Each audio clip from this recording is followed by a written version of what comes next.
Good afternoon. My name is Alun, and this afternoon, in my time at least, I am running a session of my PbtA game of Dark Age monster hunting, Eotenweard. This is inspired by Monster of the Week, but also with some other bits of PbtA tech that I've drafted in from games I enjoy. And we're playing this as part of the first Gauntlet Community Open Gaming weekend.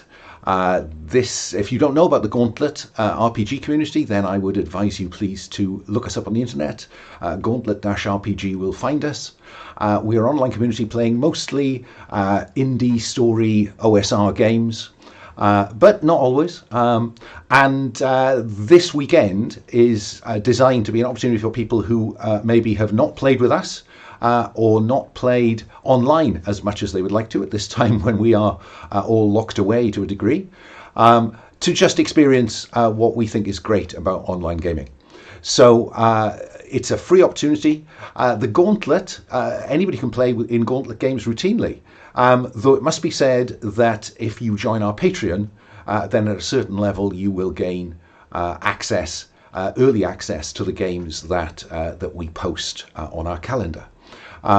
But yeah, it's public facing. Find us at Gauntlet Forums, which is the open to the public kind of access way, if you will, to Gauntlet and what we do. We also publish a monthly zine called Codex, which is, to be honest, getting beyond the point of simply a zine. You will find them for sale at Drive-Thru RPG if you're interested in sampling them. We also have a number of podcasts, and that's the end of the advert. But we'd like to encourage you to come join us. So today then we are playing this game of Dark Age monster hunting. I like to think of this as a gritty, low magic. I put historical in commas because this is, I am no expert in early Anglo-Saxon or Romano post-Roman Britain. It's a period that interests me, but this is my take on it. So please, if you are an expert, don't write to me and tell me what I got wrong. It is set about 200 years after the Roman legions are withdrawn from Britannia, and at least 200 years before the kind of age of Vikings that we see portrayed in Vikings or The Last Kingdom on the telly. In this version of the setting, the supernatural is very real, and indeed, people have regular contact with it, they believe. Now, whether that's true or not really doesn't matter. I would say that if this was a Fate game, we would be playing in a circumstance where the game had an aspect called the gods are real and they are jealous. Whether people see that supernatural world through the Christian lens of the indigenous Celtic peoples or through the pagan gods of the Anglo-Saxon rulers of much of South and East Britain, and that's Woden, Thunir, Frigg, Tyr, and all the rest that one day will appear in Marvel movies, it doesn't matter. Some, though, will still cling to the old pagan gods of the pre-Roman Celtic religions. Interestingly, today we are playing with one Christian priest, a priest of God, and one pagan mystic. So it'll be interesting to see how they get on. The aim of this session, it's a one-shot. We will play for another 3.5 hours, plus or minus. The characters are going to be commissioned by the Christian King of Elmet to seek out a notorious witch, rumoured to be unkillable, and put a final end to her. The tone, we are set in a dark age where the supernatural is a fact of life, and life itself is relatively cheap. The game is intended to be rich in darkness and foreboding, but how dark may depend on how the players approach the game. But we do need to be on the safe side because the subject matter may run into adult and horror themes, and therefore we're going to use the safety tools, or the safety tools I've chosen from those espoused by the Gauntlet community. We'll be playing with the X card, and now I'll address myself to the players as well as the thousands of people that will watch this later. The X card is a way to just put a break on the fiction. At any time that I stray too close to something that people find uncomfortable, I quite like players to be disturbed in a good way, but I don't want to be disturbed in a bad way. The simplest way to play the X card for me is to simply make the X on screen, because I have to say my attention tends to be on the faces of the players in front of me, not on the chat. If you do put X card in the chat and I don't seem to react, if anybody else sees it, please don't hesitate to act on that player's behalf by making the signal, and that'll just stop the action. I won't ask you why you've played the X card. I may ask you how far back in the fiction you want me to rewind, and then I will attempt to go around the material that you found uncomfortable. To try to reduce the chance of us running into that, we will be running with lines and veils. Lines are lines in the fiction that we will not cross. And there is a lines and veils tab that the players have access to. And currently we are putting a line around sexual assault and violence, cannibalism as positive, doesn't seem unreasonable to me, torture by PCs, death and endangerment of children, and I will stretch that to assault on children, animal abuse, infection, plague as a major plot. And there are some more at the bottom that I will invite the players anonymously to type into if there are any there that they wish to line. And sorry, eyeballs. So I'm assuming harm to eyeballs, or the threat to eyeballs, or eyeballs in the game, because we have not lined gore currently, but I will steer clear of eyeballs. So those lines we will not see in the fiction. If at any point you think I have sailed too close to the wind on some of those, I will invite the players to play the X card and remind me of what I've committed not to involve. Likewise, if a player crosses one of those lines, I will play the X card and make it clear that that's too close to the wind for me. We'll also be playing with veils. Veils are those things that can occur in the fiction, but we will draw a veil across. They may be inferred, but we won't see them on screen. And currently we're playing with veils for domestic violence, torture. Presumably if it's torture by PCs is lined, that suggests that torture of PCs can go on, but we will draw a curtain over the detail. Consensual sex, because I'm old and British, that's always in my list. It can go on, but we will draw a curtain. Suicide we are veiling. And again, I will invite the players to add any more to that column, or write in some addition to that list. That's a list that's developed over a bit of time across a number of games. I'm also playing with some variations on lines and veils. Content that players would prefer that someone asks first. So, for instance, we have a possibility of betrayal between player characters. If that's something that you're prepared to play with, but you would like to be asked about it first, so we'll take a little time out and just say, look, I could betray you here. How do you, player A, feel about me, player B, doing that? And then at least we know that we're all on the same page. Likewise, violent conflict between PCs. The opposite end of ask first is interested. Is there stuff that's on this list that is not lined or veiled or asked first that a player is particularly interested in seeing happen? One that often comes up is romance. Are PCs interested in romance? And if you're interested, then you would put a tick in that column. So that's the lines and veils we're playing with. We're also playing with the open door. What that means is that, life goes on behind us, behind these screens, around us all the time. And if something happens and you have to go away from the screen, step away from the virtual table, that's fine. That door is always open.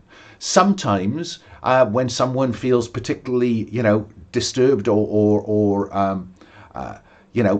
wound up by something that's going on, that isn't lined, isn't veiled.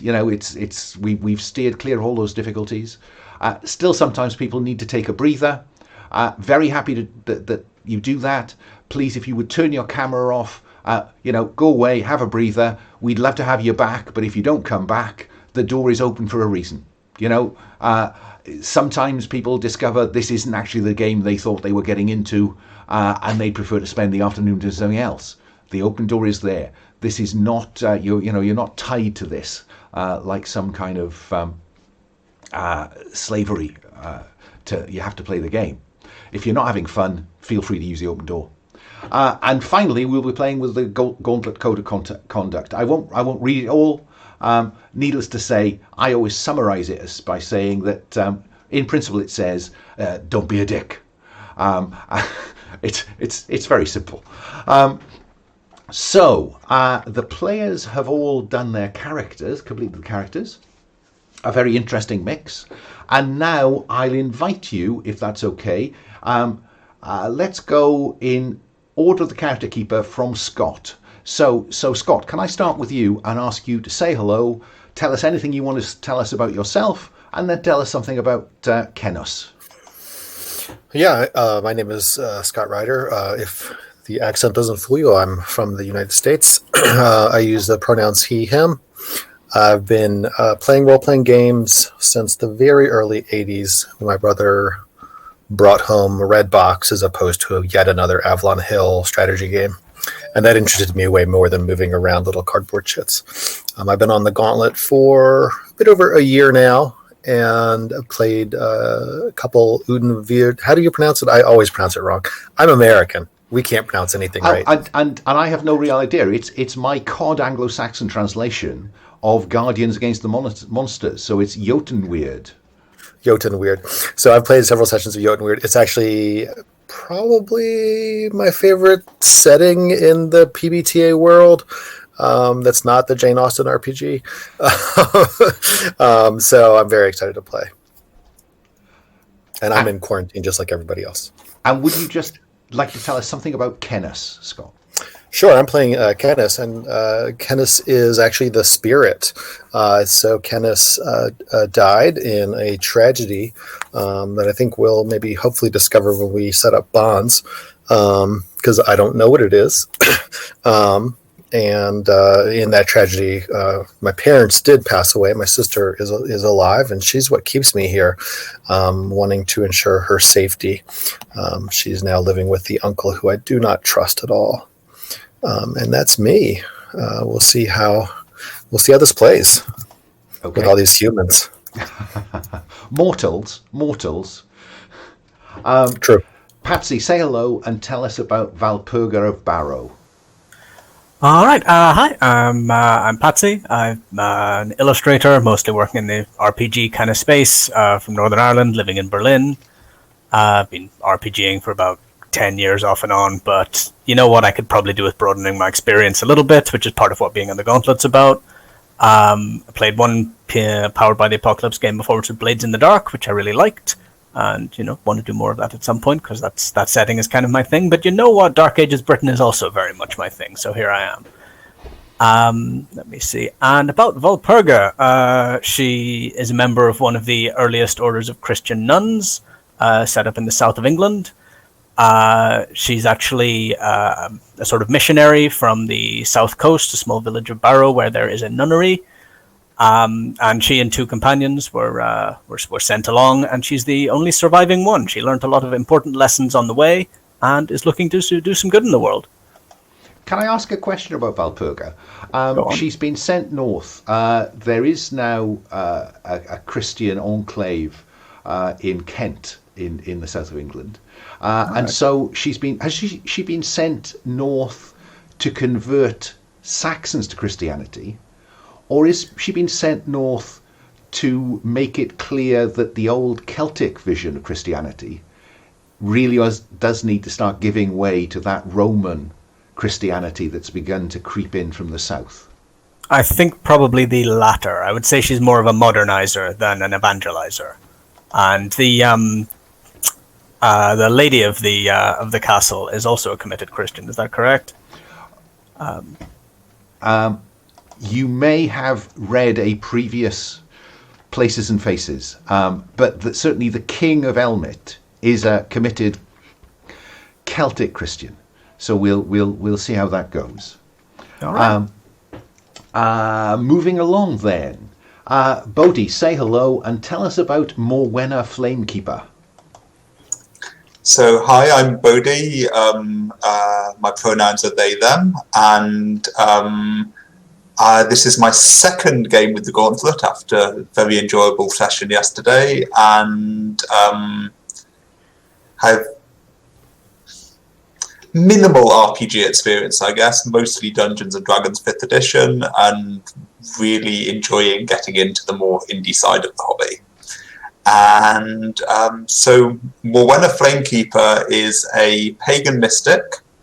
She's a Celtic pagan, which I'm led to believe is more unusual in this setting at this time. And Flamekeeper is a title rather than a traditional surname. She is a member of an order called the Keepers of the Flame of Bridget, and they try to ensure that pagan mysticism is not used for evil, that it is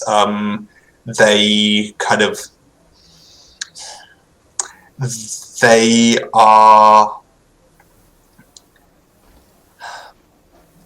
not necessarily kind of monster hunters in the traditional sense, but they certainly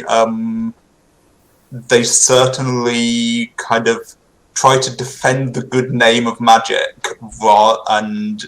and yet are viewed with suspicion by they can be viewed by suspicion by some people who associate the old gods with evil, and they're kind of the force that is trying to correct and change that view. So fair to say one person's mystic is another person's witch. Mm-hmm. Yep.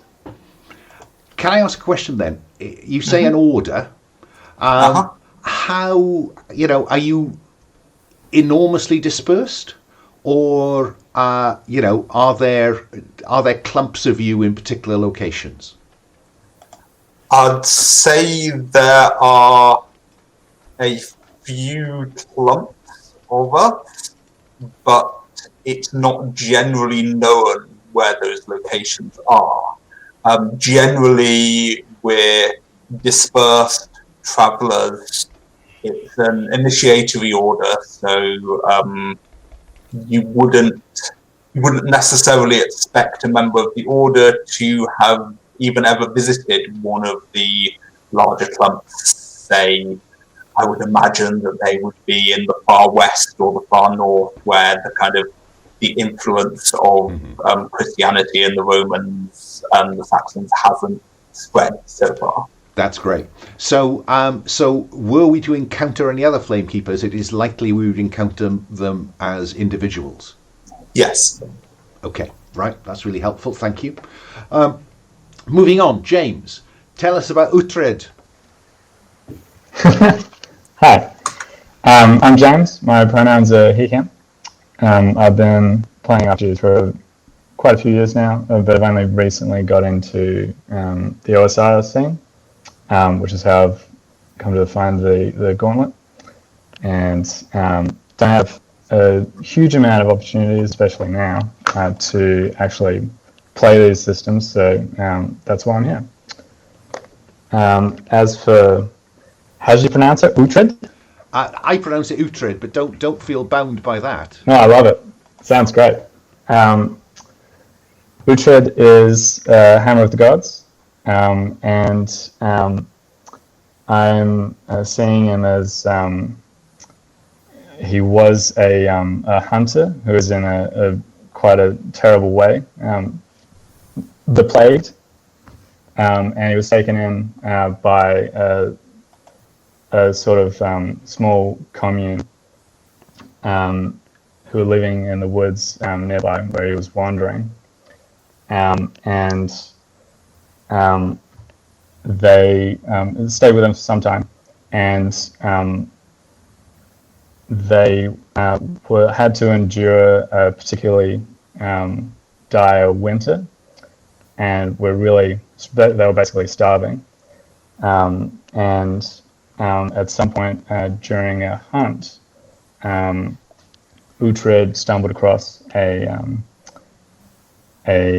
unattended camp, and in a moment of weakness, he chose to rob from it. And when he returned to his chosen family, they were all gone. And as a result of that, including when he was robbing the camp, he found some small bones and peculiar configurations that sort of got him paranoid, but it was very starving, it's very desperate. And as a result of that set of facts, he believes that he stole from a witch and his family was taken as payment. Did he steal the knuckle bones as well? I don't think that he would, no. Okay. So there may be an angry witch out there. Might be an angry witch. Who still has her knuckle bones. Okay. Let me go back round and ask a couple more questions. Round to Scott. In this game, every character has a virtue, an heroic virtue, we hope. What is Kenneth's heroic virtue? And tell us how he discovered that. Yeah, Kenneth's heroic virtue is restraint, which is actually more recently come to be his heroic virtue, simply by nature of being a spirit living among mortals, those who are still alive. There are those who pick up on the fact that I may not be what I appear, and so moderating how often and frequently I draw attention to myself, for instance, if I'm in a crowded room, or even directly interact with people, is something that I've learned to keep a control over. And I try my best. I'm sure you do. Your sister would want that. But the trouble with being part of the supernatural realm is that you are endlessly tempted. What are you tempted by? I am tempted by envy.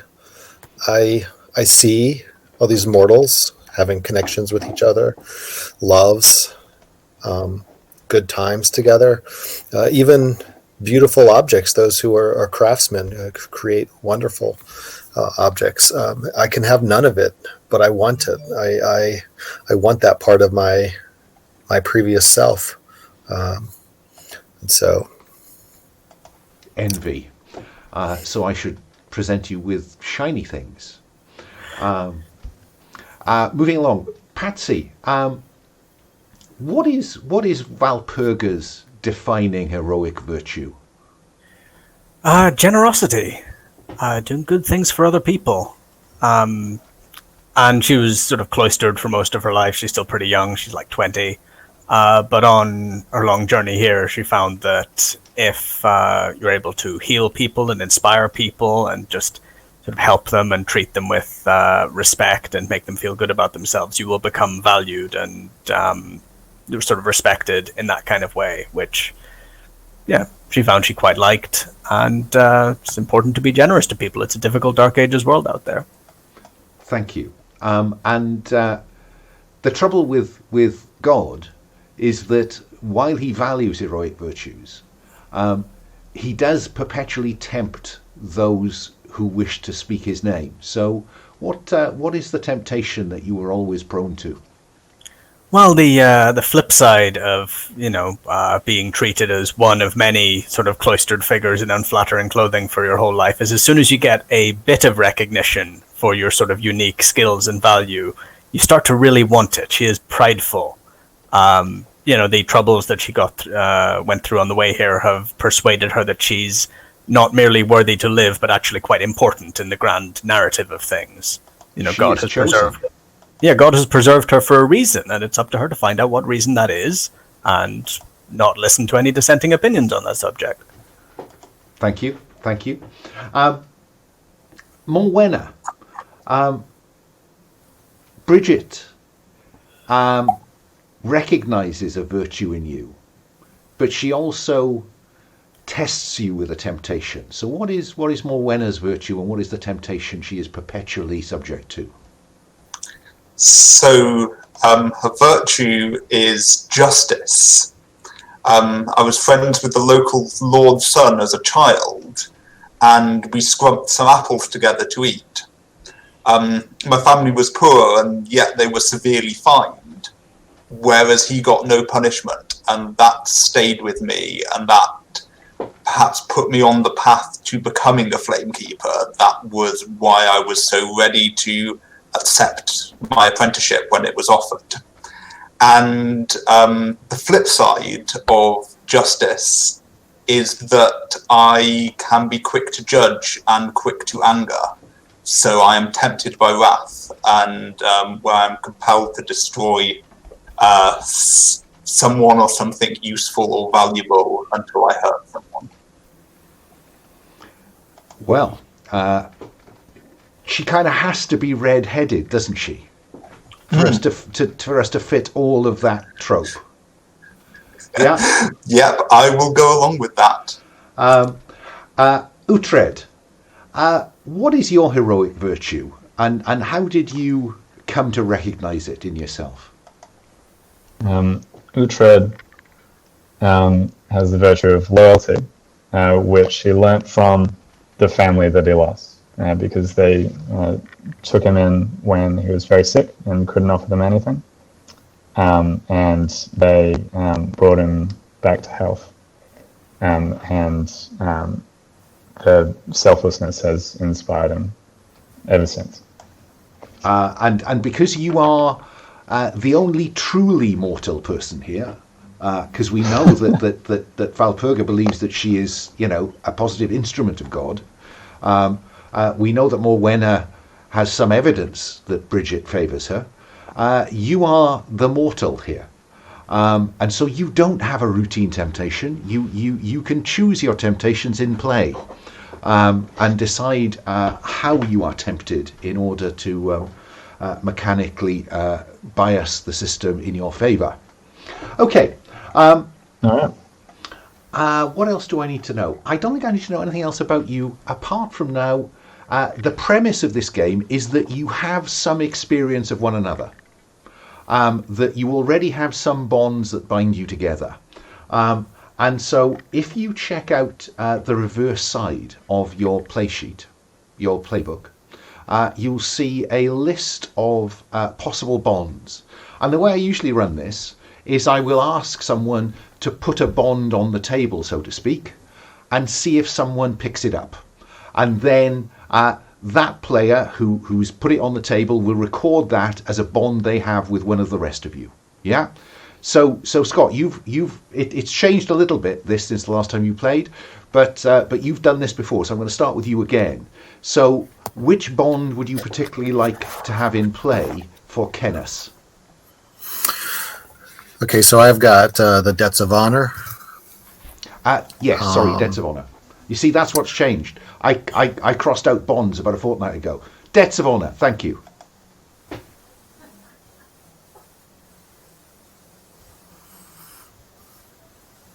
Okay, I actually like this one. Somebody is tied to my origin or fate. Ask them how and owe them. So, are you particularly keen to be origin or fate? I like fate. Okay. So, does anyone want to be linked to Kenneth's fate?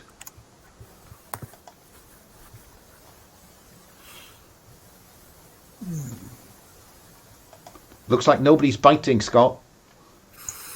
Oh, I'll bite. Oh, I'll go bite. ahead. Go ahead. Right. It's So Morwenna is linked to Kenneth's fate. Then the second half of that sentence says what, Scott? Ask them how. Or Hold was on, I'm that it? writing Morwenna in the keeper. Yeah, so then it would be... I'm off mute, right? I'm so bad with that. Ask them how and owe them. So how are you tied to my fate, Morwenna? So I think it is part of my duty as a flamekeeper to help restless spirits find peace. And so I think that if that's okay with you, I can easily tell what you are, even though you might conceal it from people without my gifts. But I can tell what you are, and I have a sacred duty to help you to find peace. I like that. And what it means by owe them is then alongside what you've written on your character keeper about Morwenna, you'll see an owed column, and you will put one in the... No, you haven't earned one with her. You owe her one. Yeah. Go Yeah. back to 0. Yeah. And we'll touch on how these debts of honor can be mechanized for players as we get started. Okay, let me go to Quick question. Yeah. Do I need to put anything on my character keeper for the converse of that? I don't think you need to, because you'll be able to Okay. look across fairly easily, I Sure. hope, and see it. If I was playing at a table, I would ask you to make a note of it, because you don't have sight of other people's character keeper as easily. Character sheet. I play too much online. So moving along then, Valpurga, is there a debt of honor you would like to have in play? Let me see. I've got X is an abomination, and yet you value them. Ask them why you don't destroy them and owe them. I think that would work for either Kenneth or Morwenna, on the basis that these are both entities that I might have some natural antipathy towards. So I think, yeah, we need some sort of bond to show why we might be working together. Yeah, would either of you be keen to be a non-abomination in my eyes? Yeah, I'm good with that. All right, so you are a departed spirit, something which general trafficking with spirits, the Bible's quite anti that. No, so he's picked it up. You ask him why. Yeah, so why does Walpurga value Kenneth? I'm actually going to tie, so one of my debts of honor is actually to my god, and my god is actually the Christian god. Well, Are you the Celtic Christian, or are you the Roman Christian? from the Roman tradition. Same god, just different traditions. Yeah, so God has kept me here and it's not because of my sister, which is what I believe my calling is, but it's to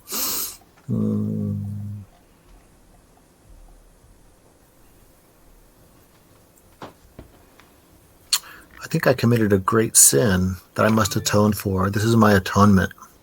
This is my chance for atonement. So what would that great sin be? I coveted my... Ooh, which commandment is that? It's like 7 or 8. I actually don't know the state of the Bible at this point. Do not covet thy neighbor's ox, but I'm not sure that's relevant at this point.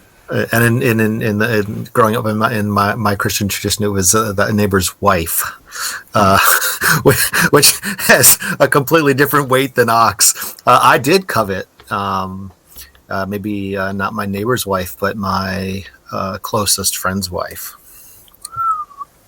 And I must atone for that covetousness. Well, luckily for you, the good Lord values all souls, and you will be accepted into the grace of God. at the end of your trial. This is merely something God has set in your path. Now, before I move on, Kenneth, you don't owe God a debt. You could, in-game, build up debt with God. But I was going to ask you when we came around again, who or what cursed you to stay here? So you could put God in there. You with me? Okay. Yep. Sorry, so for this, would I mark a debt of honor for Kenneth on mine? Exactly. So for Walpurga, you'd write Kenneth, a sentence that kind of summarizes the conversation we just had about the nature of that debt. And you owe Kenneth 1, so that would be -1 in the owed column for Kenneth. I also owe God 1, but I think that's just general purpose. Oh, that's just general. Yeah. You always We all end owe up God owing God 1. Okay, let's move along. Morwenna, which debt of honor would you like to put on the table?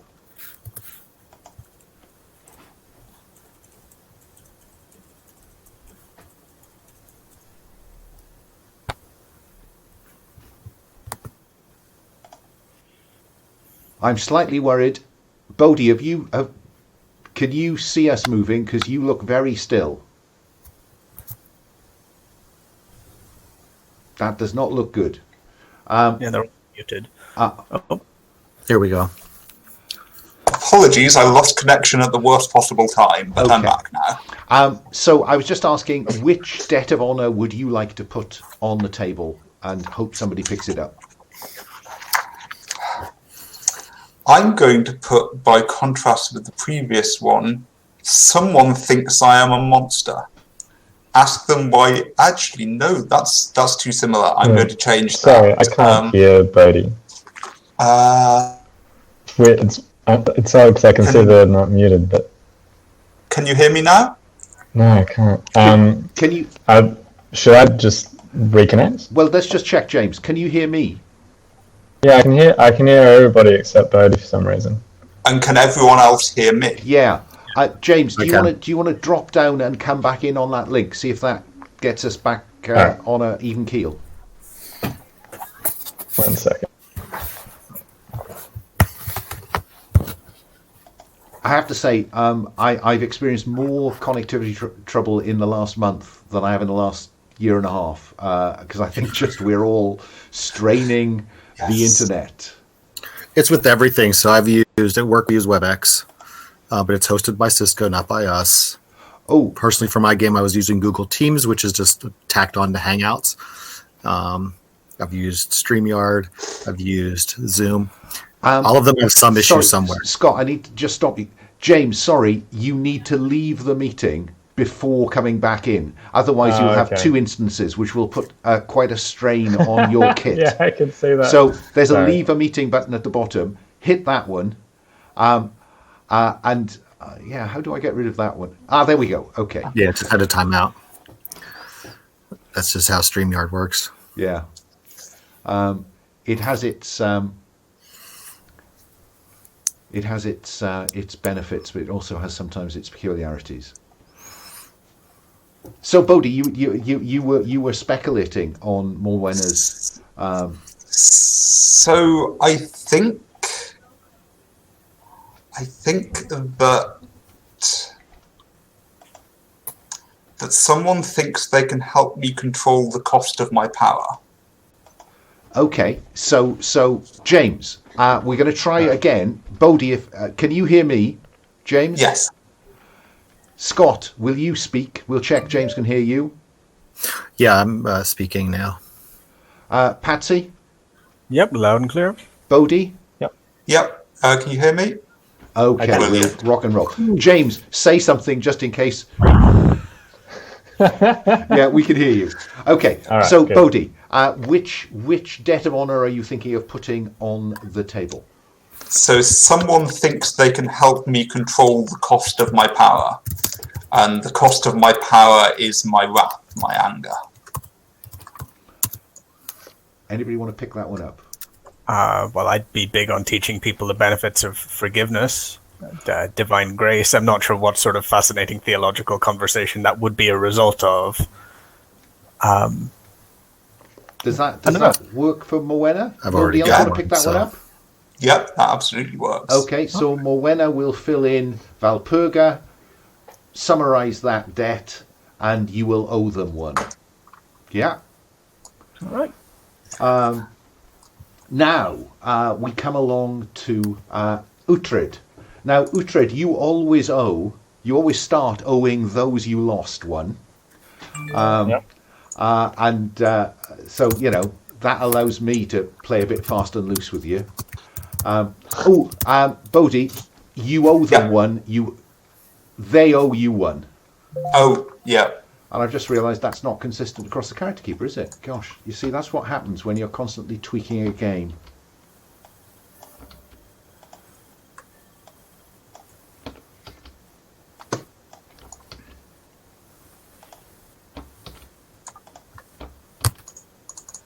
Oh, strange. Right, okay. So, sorry. So, yes, Uhtred, which debt of honour are you thinking of putting on the table? I would like to put on the table. Someone once stood between me and my revenge to save me from a greater evil. What happened? So, any takers? I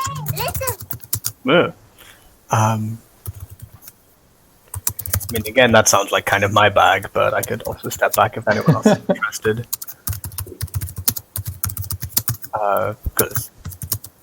Yeah, does that work? Yeah. Okay, because I guess what would distinguish sort of Christianity from other faiths at this time would be an emphasis on things like non-violence and not giving into the kind of bloody justice that would characterize sort of pre-Christian times. So, I don't know, maybe I was able to be particularly persuasive on that. If you seek revenge, dig 2 graves, as they say. Totally. Love it. Just to kind of tie that up with a bow, is it possible that Uhtred thought that Morwenna was the witch? Ooh. And that I like it. Valpurga intervened? Yeah? Sweet. Okay. So, It's all connected. Uhtred, what you will do, James, for Uhtred is you will put under character in the Debts of Honour bit, you will put Valpurga, and then, just in a sentence, summarise a bit of that.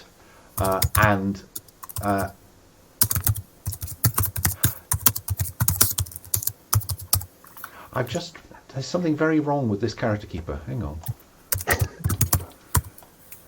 Sometimes when you try to automate something, you think, why did I do that?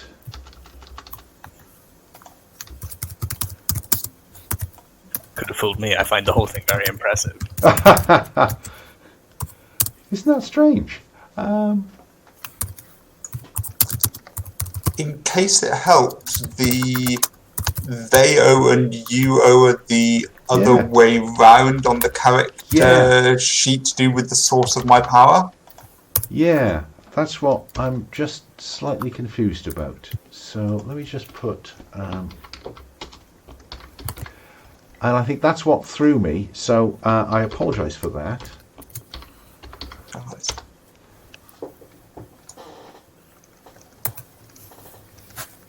Yeah, I don't quite know why that hasn't worked the way it was supposed to, but bear with me. We may have to kind of hack that on the go.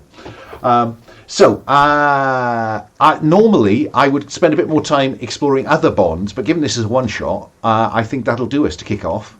Other bonds may develop as we proceed. What I want to do is I'll give us a quick setup. And then I'll put a 5 or 10 minute break in just so we can stretch our legs, go and get a hot drink or something.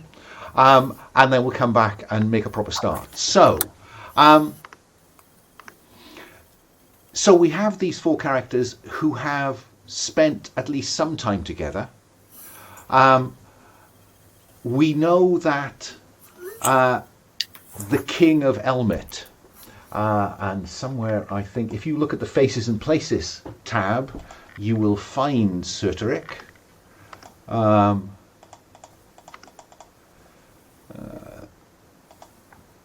he is. Celtic of Elmet has received reports from somewhere in his realm that a witch believed killed or destroyed is not dead. And he is offering a reward for anyone who can finally put an end to this thing that is terrorizing a corner of his kingdom.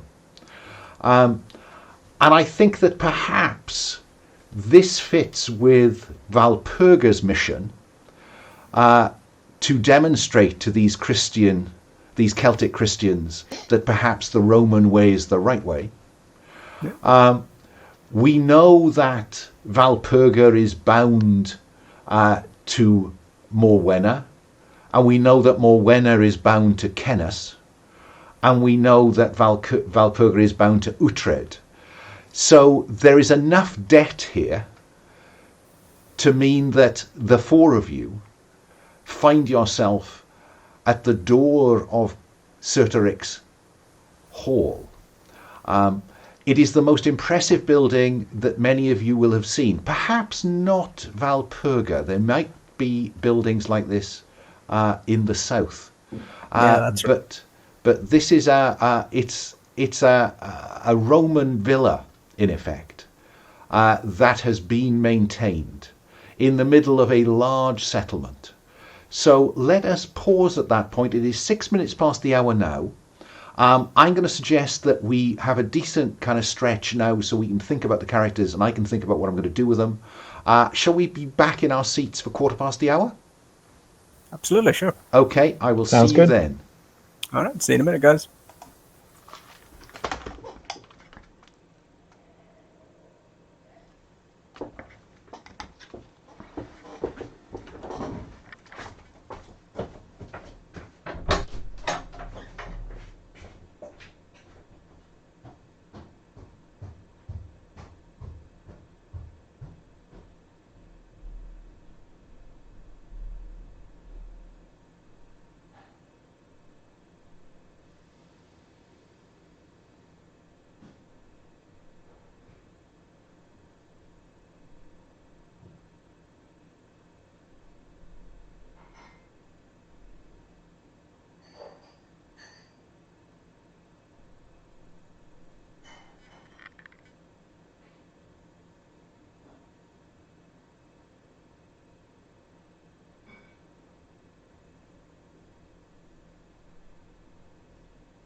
We back in business? I think we are.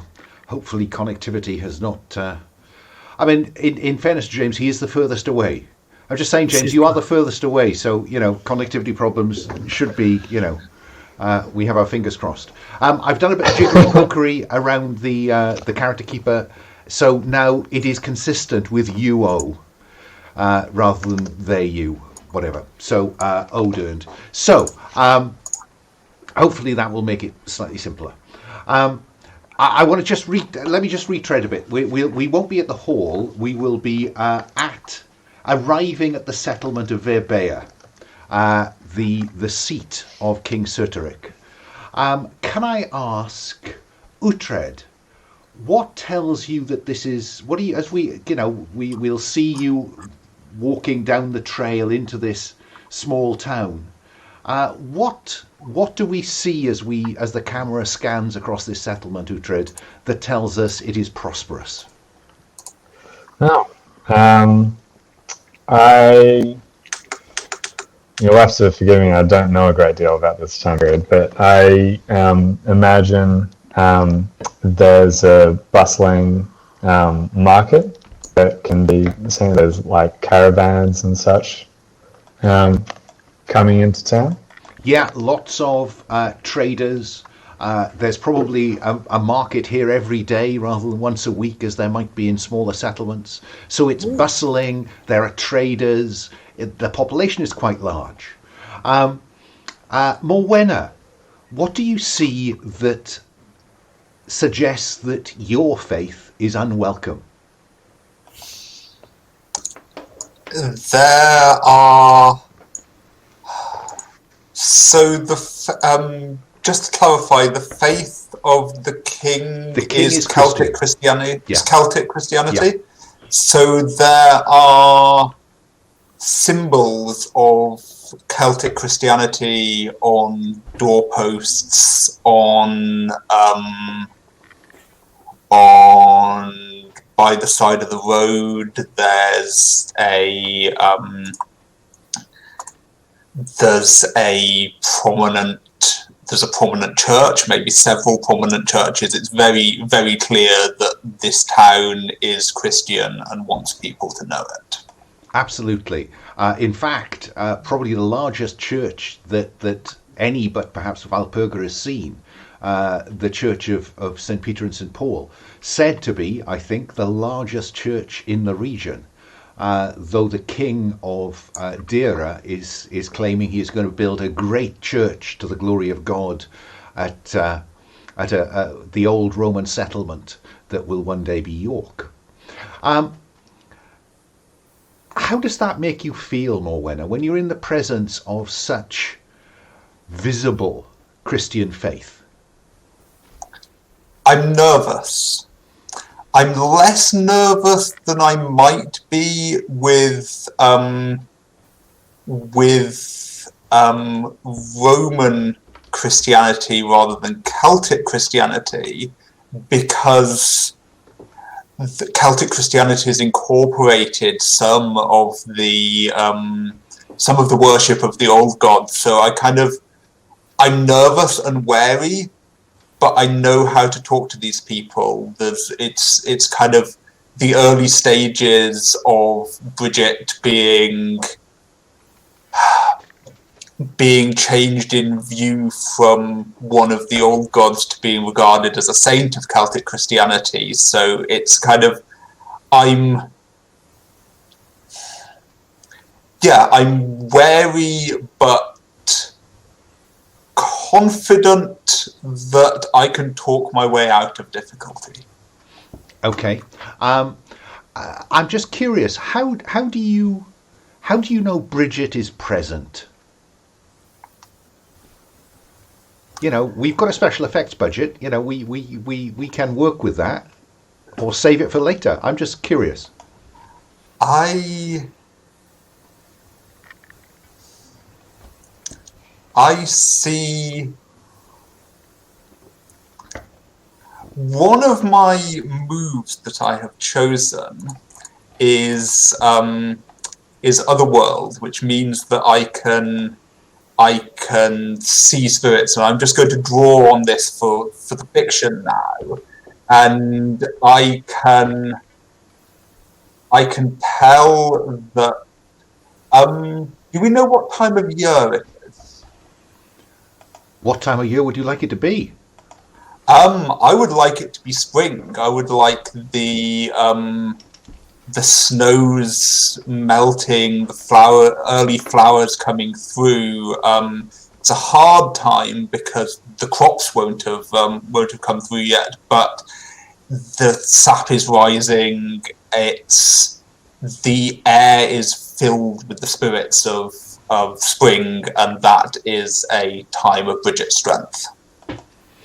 And there might even be some of the iconography on the large market cross, this large stone carved cross in the centre of the town.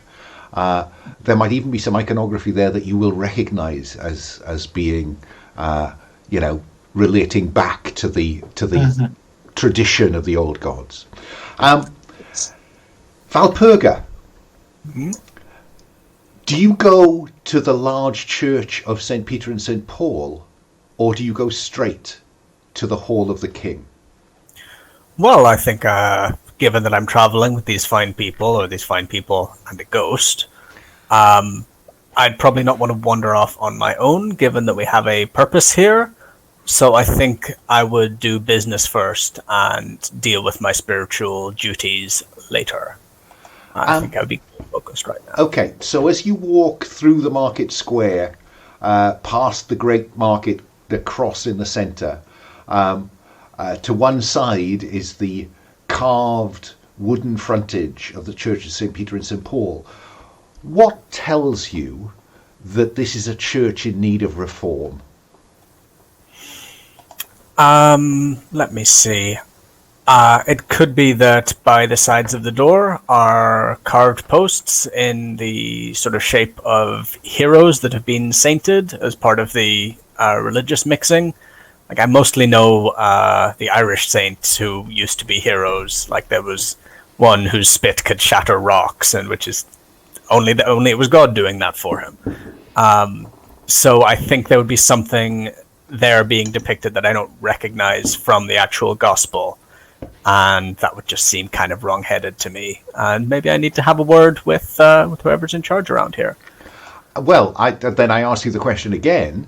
Do you continue on to the hall, or do you go into the church? Yeah, I mean, I think this maybe needs taking care of. My friends, excuse me a moment. Duty calls. Before we cut to what happens there, do the rest of you feel obliged to go with Valpurga, or do you think you should wait in the market square, or indeed proceed to the King's Hall? Uhtred, I'm going to come back and ask you. What's your inclination? I don't think Uhtred would have any inclination to follow, but. Yeah, I think you probably hang around in the market square and wait for them. Okay, what about Morwenna? What does Morwenna do with this interval of time?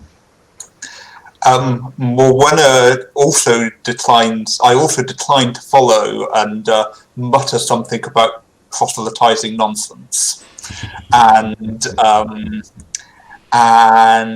I have a look around the market and maybe kind of just see what's being bought and sold, just kind of to get a feel for the place. Okay. Let me come to Kenneth then.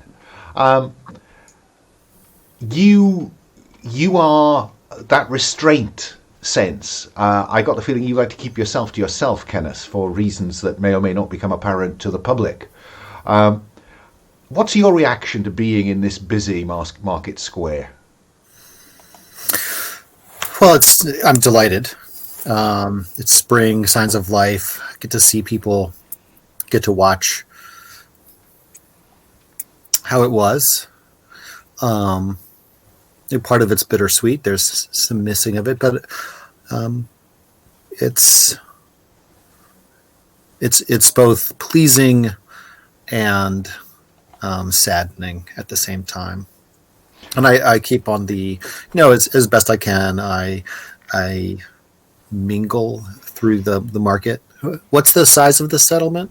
I'd have thought that there are perhaps 100 or so households here. So, several That's a pretty busy hundred market. people. Yeah, it's a big market. So, I don't directly engage with anybody and try to avoid that, but I do my best to place myself among life. Then I think this might be a good point to engage with your starting session move, seeming human. You usually clothe yourself in the appearance of humanity, but mortals can sometimes sense your true nature. At the start of each session, roll plus soul. So, I think if you go to the Lines and Veils tag, you will find the roll for your party link. Oh, there it is. Okay, yeah, I was about to ask. So now, it must be said, a roll for your party has been behaving erratically of late. So I did do a dry run, and I put 4 sets of dice out. I'm going to snag the magenta ones. Okay. So let's roll 2d6 and add your soul. Well, I rolled a 9, so I think that's a 12. Or an 11. Soul is 3. Yeah. And I'm relieved because I can see that change. A couple of times recently, I've not been able... Does everybody else see those dice? Yes. Yeah, good. Then fingers crossed. I have a backup if the worst comes to the worst, but I prefer... Oh, yes, I do now. Fine. It's sometimes take a little while. You might have to click refresh. And if that becomes too much of a pain, we'll opt for the alternative. So what it says is on a 10 plus, your outward appearance is seamlessly maintained. And I think what we will see is a young girl with a kind of apple looking up at you. And she seems to study you for a while and then shake her head and turn away and go about her business. So in this session, you have seamlessly held your body together, so to speak. And let's be clear, you are corporeal in every sense, unless you choose once per session to become incorporeal for reasons that the move that you've chosen suggests. Okay, let's cut to inside the church then, and it's pretty much empty, apart from a man kneeling before the altar. Valpurga, what do you do? Is the man robed in office? Yes, but much more simply robed than the priests that you are used to in the south. And does he seem to be in prayer? He does. I would join him because I haven't given a prayer of thanks for our safe journey here. So I would kneel down beside, not too close, doing good Christian social distancing. And I would make my own peace and attempt to get his attention in an organic fashion. And you can hear him mumbling under his breath some prayers, some repeating prayers. And then he pauses and he looks to the side at you. And he stands and says, "I do not believe that I know you." Blessings of the Trinity upon you, brother. I am Walpurga of Barrow, sent from the far south. I'm here on a holy mission, but merely giving thanks for my journey. And you? I am. He's staring at you. He says, "Which nunnery do you hail from?" From Barrow. It is... Crap, where is it near? Could I say it's near Kent? You can say it's in Kent, wherever you like. And he says, but and he points at the pectoral cross you're wearing, which is rather more ornate than the often kind of standard wooden carved crosses of the Celtic Christians. And he says, "Do you hold some great office?" No, I am a humble novice of the church, but in the south, the ways of Rome are seemingly given a little greater credence than they are here in the wilds. So you are but a humble follower of God. We are all equal in the eyes of the Lord, but we must all do our best with the chance that is given to us. I'm a simple servant, as are you. Well, then, I forgive me. I must introduce myself. I am Brother Colivus, and I am visiting, offering up prayers for my village at Ripon, where we are suffering great travail. Oh, well, please tell me more. I am sent to help this community in any way I can. The cows have gone dry, and now the sheep are being taken in the night. Taken? Is it wolves? I do not know. I've come to seek the aid of the king, for we fear that this is the works of a witch. A witch? Why else would the cows go dry and children wail in the night? A dark rumor indeed, but as it happens, brother, I also have business with the king this day. Perhaps God has sent me to aid you. Well, then let us go there now. Indeed, we shall. And I think that Morwenna, this is a thriving town. There is woven cloth. There are highly crafted objects being traded here. Clearly, this is a prosperous settlement in a prosperous kingdom. But I think then we'll cut to the brother leading you to the king's hall. And it's clear that the warriors of the king's guard recognize the brother as they nod to him, and he says, "These have come on the business that I brought before the king." And they say, "Well, you should enter then." The hall is though outwardly this is a reasonably maintained Roman villa. Inside, it is clear that this is not a Roman villa.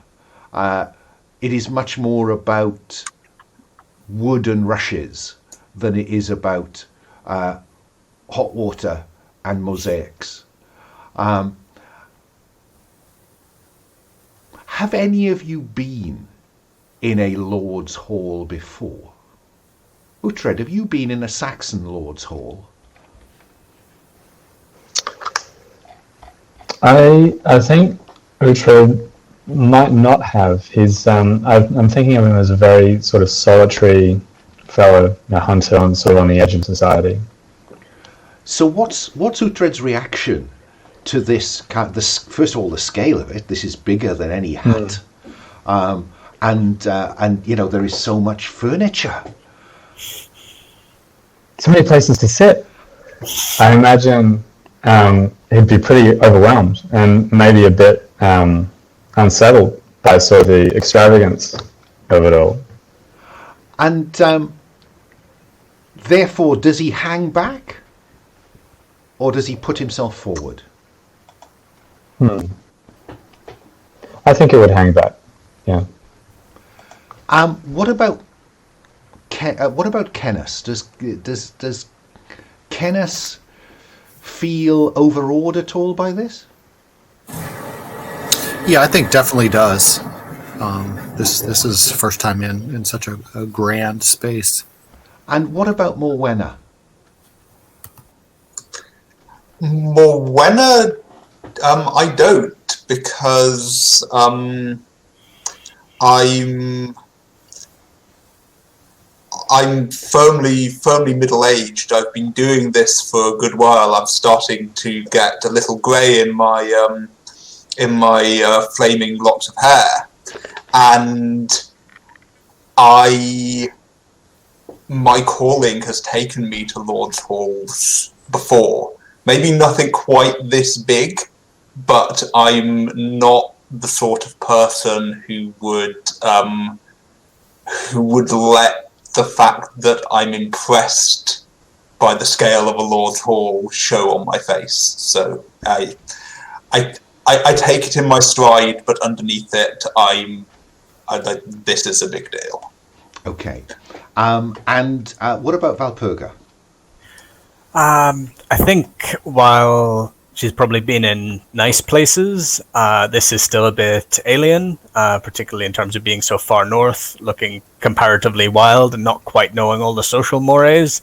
She would be nervous, but determined not to show it, because she's on a mission and we're all equal under the heavens. So she'd be just one foot in front of the other, trying to put on a good face. Now, the temptation that God has cursed poor Valpurga with is pride. And so you can see the king in a large chair at the far end of the hall beyond the fire pit, in deep consultation with some clearly important advisors. But you are compelled to distract those around you with claims of superiority until you have the opportunity to demonstrate it. Great, wonderful. I'm going to get us all beheaded, aren't we? Well, now, you can resist that temptation by rolling with, where's it gone, face danger. Or you can just go with it. I think I'm going to try to resist that. I'll play conservative for this moment. Now, I haven't used this dice rolling system before, so just give me a quick run over it. Okay, so pick a colour. We know that one of... Say again? I'm on the yellow ones. Okay. So if you move your mouse over one of them and click, it will highlight in red. Yeah. Then you move over another one, highlight in red. Yeah. Yep. And you'll see there's a green button at the near the top of the page that says reroll selected. Okay, I got it. So I'm rolling 2d6 for this one? You are. Plus, for face danger, plus steal. Can't remember what your steal is. One. Go for it. That is 3. That's 4 total. Oh, right. So Valpurga marches up to this little group, and what does she say? He's King Caratrick, is that correct? I thump my walking cudgel on the rushes loudly once, and I speak in a high, clear voice. Great King, your salvation is at hand. And there's a pause in the conversation, and all three of them turn towards you. Right. Do I look round, and is the rest of my party pretending they don't know me? They're on the other side of the fire pit, apart from Morwenna, who was making progress in this direction, but I think may well now be looking with horror at this introduction. Morwenna, how are you looking? As you say, with horror. I've done this before. I've been where you're standing, and I know this is not the way to go about it. As is my wont, I am muttering to myself again about naive younglings that are going to get us all thrown in the stocks. Not a possibility I'd considered, but also not a possibility Valpurga had considered. So now, I'm just wondering. I am muted. I'm just wondering. This might be an opportunity to invoke the Pawn of Fate move. There is a way to improve rolls if you believe that you are displaying your heroic virtue. So, for instance, were Valpurga at this point able to convince me that she has just displayed a degree of generosity, then she can owe God another debt, and I would improve the outcome by one step. Yeah? Okay. Frankly, I think that's a bit thin on this one. Yeah, not this time, I don't think. No. The other possibility is that if you look at the move sheet, you'll find some honor moves. You can erase a debt of honor when it is called in and you agree to the holder's demand that you, blah, blah, blah, and blah. Is there someone who owes Valpurga a debt of honor who could intervene to improve this situation? So I believe I owe Valpurga a debt of honor. You do. And despite, I know that I am in the scene itself, but I'm not present at the I imagine it's a large hall. So I'm wondering if I can roll with I know I am needed here. You can certainly try that. Yeah. So for the purposes of our many viewers, tell us about the move. So when I'm not present but want to either stop something happening or make something happen, I can say what it is and roll plus sense. Then why don't you do that? So what I want to stop happening is a disastrous introduction by Walpurga, and I am going to look at my sense and roll.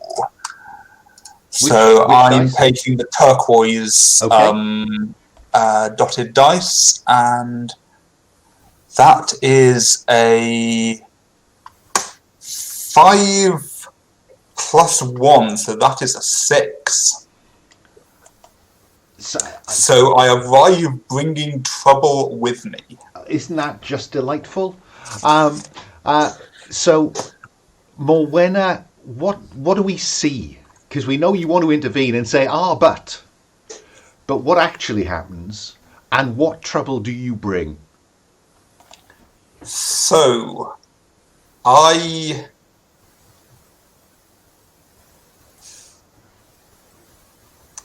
attempt to, with perhaps something not quite canny, some kind of uncanny speed, I attempt to kind of ingratiate myself into this group, but I actually end up misjudging it and knocking one of the king's advisors, and I'm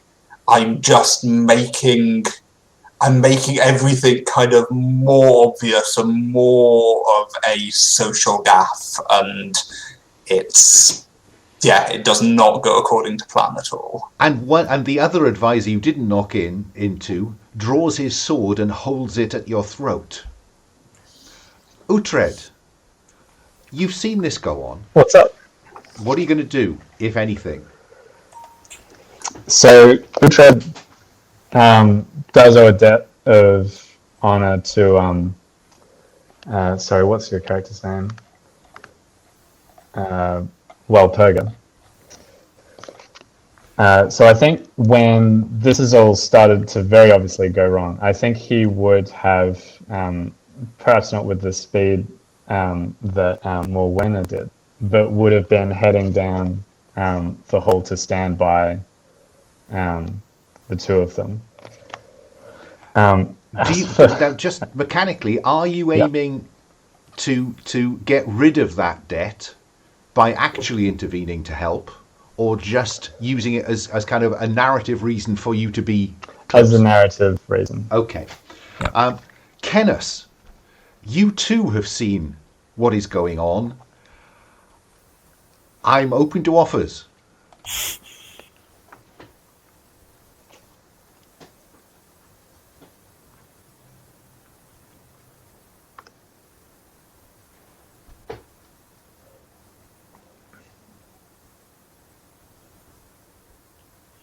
Oh, right.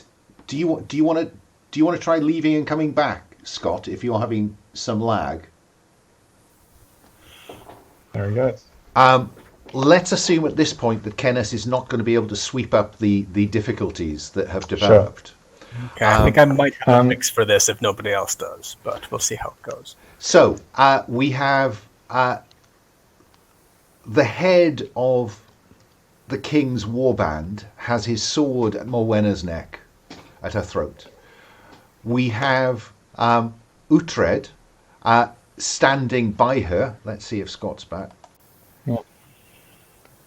Is that any better, Scott?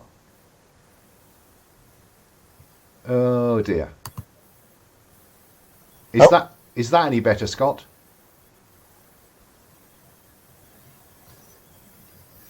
Hello, Scott.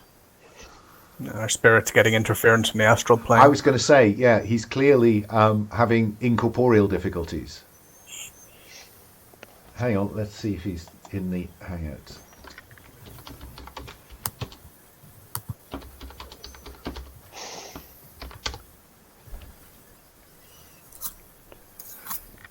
Well, let's proceed on the basis Sure. that he is in, so he can leave us a message. So we have a sword at Morwenna's throat. We have Uhtred standing on her shoulder. I'm getting a lot of typing noises. Can somebody mute if you're typing a lot? And I have the prideful Valpurga. Convinced that she's entirely in the right. So I think that when the sword is drawn, Uhtred will he'll arrive at the side of Morwenna at this point, and God, I feel like Uhtred is entirely out of his element, but he'll say, "Hold, friend. There's no need for that." That sounds like you are trying to convince someone. Yeah. So Does sound that way. When you give an NPC a reason why they should do as you ask, why should Tredness, the head of the king's warband, do what you're saying? It's a great question. Opportunity or threat? I think opportunity. I mean, I think Uhtred would try to diffuse the situation, draw attention to the fact that we've been sent here. We've arrived to help. So does Uhtred talk about what you have heard about this witch that the king wants killed? Yeah, I imagine Uhtred's probably a man of few words, and he might say something like, "I hear you are beset by a witch," as a way of completely diverting, just changing the subject of the entire situation. Okay, so let's have you roll to convince then. So you're rolling the blue dice. So highlight the top two, and then re-roll selected. There is sometimes a reason to roll a third dice, but routinely you roll two.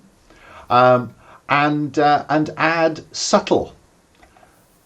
I can't remember how subtle he is. Oh, more subtle than I thought. It was somewhat subtle. Not tremendously. Oh, God. That looks like I rolled an 8. And is that an 8 plus 1?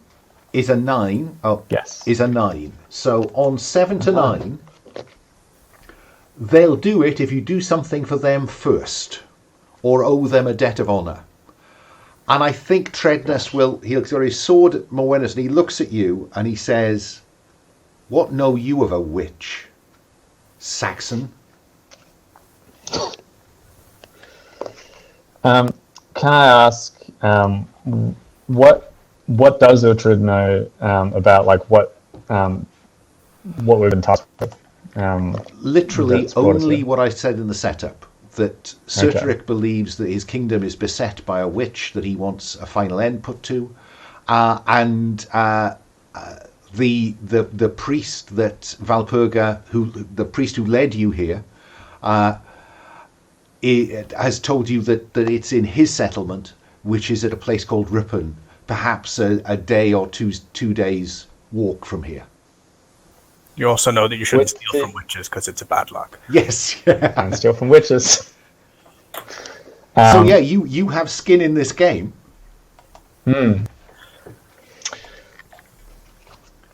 I'm wondering whether he would want to. Yeah, I think he would. Uhtred would say, "I have dealt with witches before," and he'll. Would the priest have mentioned because I know it happened in the scene with Purga in the church, but would Uhtred have heard about the livestock? Oh yeah. Troubles and so forth? Yeah, dramatically, it's impossible that he didn't. Okay. So I suppose he'll mention, I hear you've been, your livestock have run dry.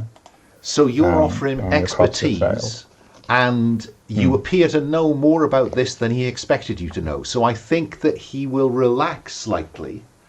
He looks at Morwenna and lowers the sword. Oh, here's Scott. Fingers crossed, Scott. Hey.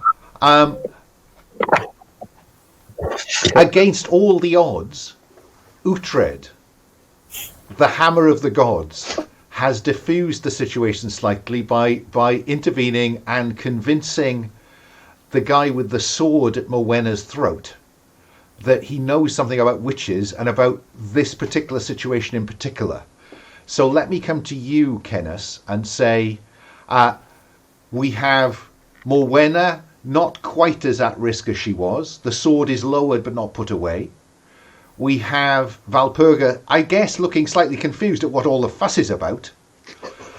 We have Uhtred, who's approached the head of the King's Warband and said, you know, I know about witches and I know what's been happening with this witch, and recites what the priest told Valpurga in the church. Kenneth, what do you do, if anything?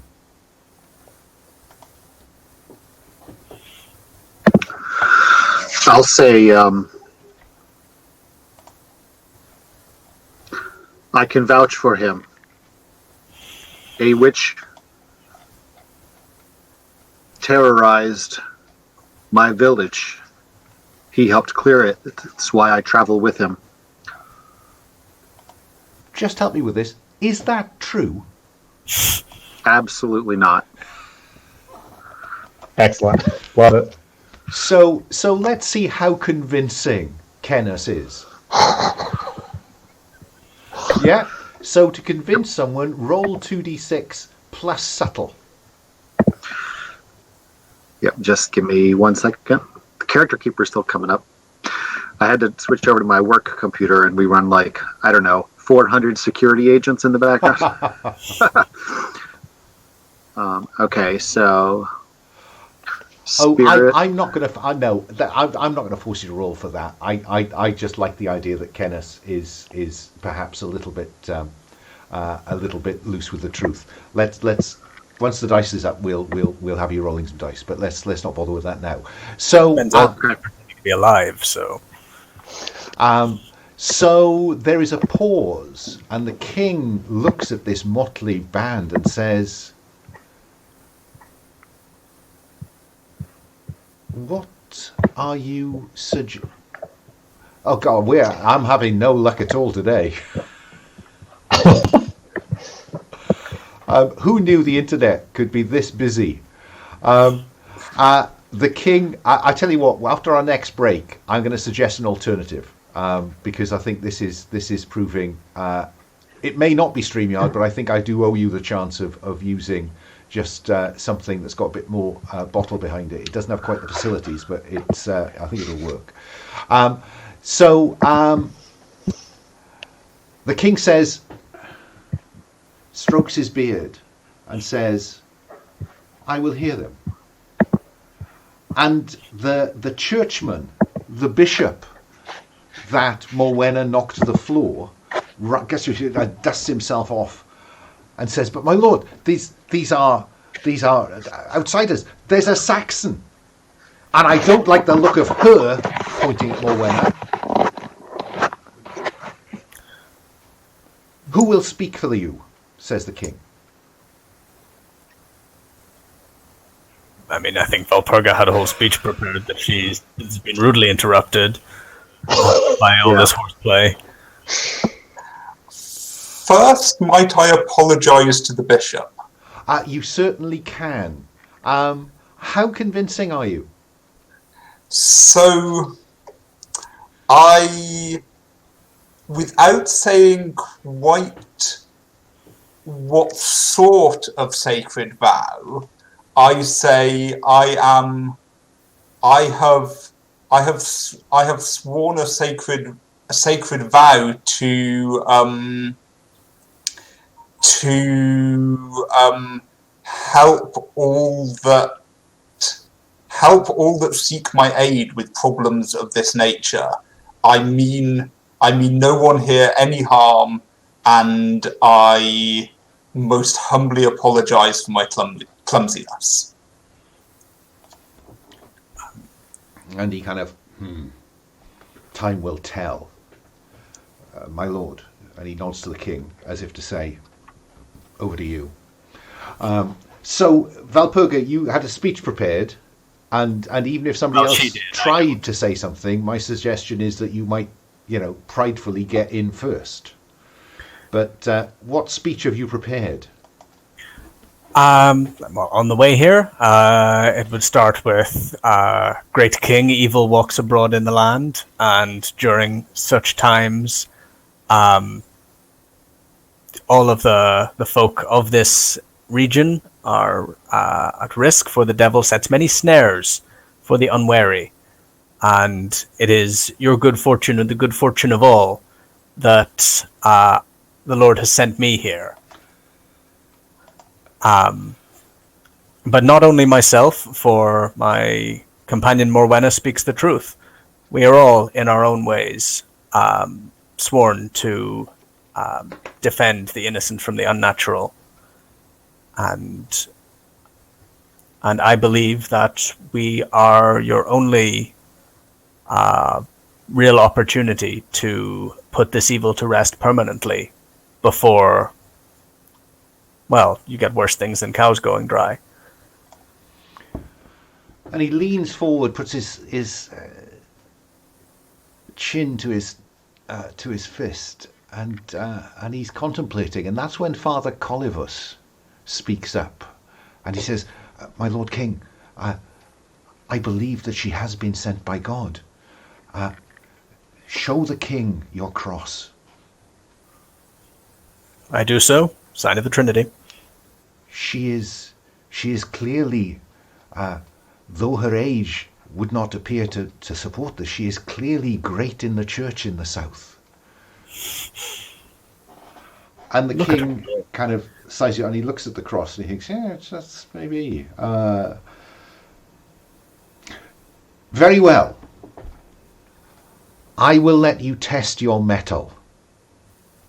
You may go with Father Colivus, and you may attempt to solve the problem he has brought to me.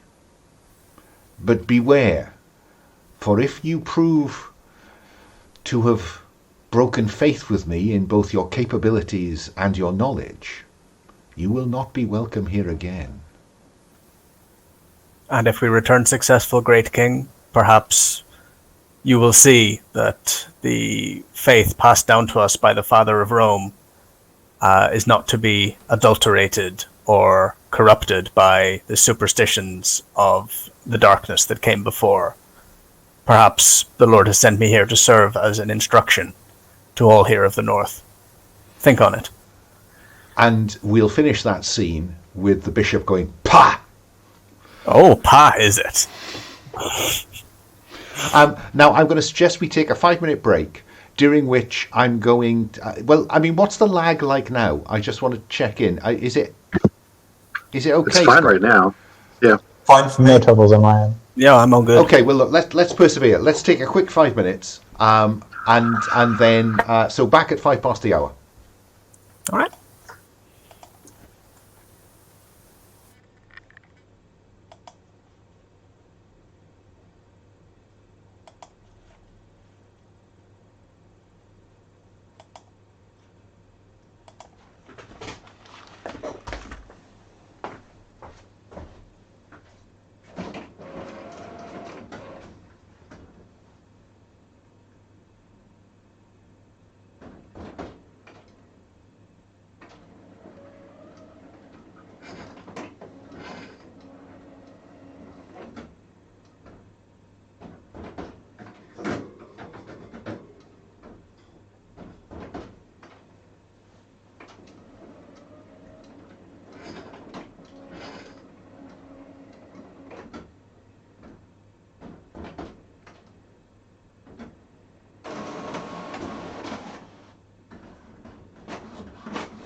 I'm not convinced that I'm seeing all the dice rolls, but I really don't care. So, but if we work on the premise that you'll just tell me what the dice roll says.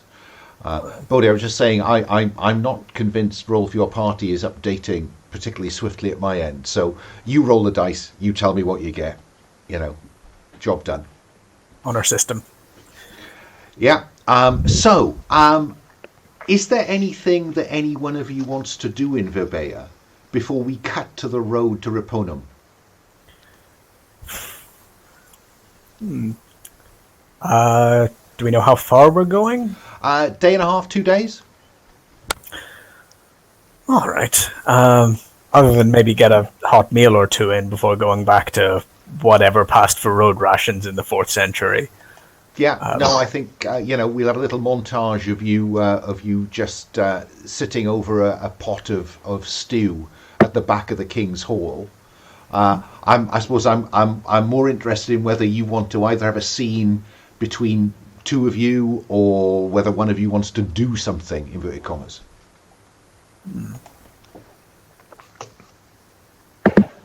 I think the only thing that, and it's completely optional because we'll do it probably as we get closer, is just hear if anybody has any of the tales of the witch, anybody here. But it's a day and a half away, so likely those stories are elsewhere. Yeah, I mean, the only reason that PbtA knows anything about this is because Father Collivus, who I've now added to the Faces and Places tab, has brought news. But you could ask, because this is a witch rumoured to be unkillable. So presumably there is some history. So what have you got in mind, Kenneth? Oh, God, that priest is ugly. But he has a heart of gold. Oh, fuck me, you weren't kidding. No, I wasn't. Well, I guess it would be worthwhile to, if anything, have a short scene on the road with the two priests as to how, they've been trained to deal with witches if they have. So so it doesn't sound like anyone's really urging me to have a scene in PbtA. Fine. So something I wouldn't mind doing, given that I was pushing the whole I'm the boss on a holy quest thing, I'd maybe like to reaffirm some of my ties with my companions, all of whom I value for various different reasons, and just make sure we're sort of one mind before we head off on this thing. Well, is that a conversation over a bowl of stew, or is that do you pin them down one-on-one? Yeah, I think I'd wait till we'd assembled in some warm, smoky corner somewhere, wherever the king has decided to put his noisy guests. Because certainly I think that both Morwenna and Valpurga now owe Uhtred another debt, or a debt.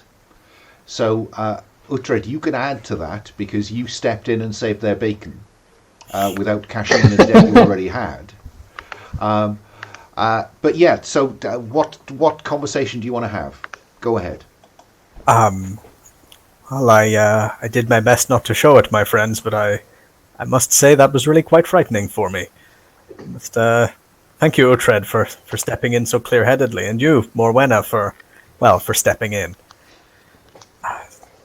I must Anytime, friend. I'm not into the ways of kings and their halls. I incline my head in a slightly ironic, knowing manner.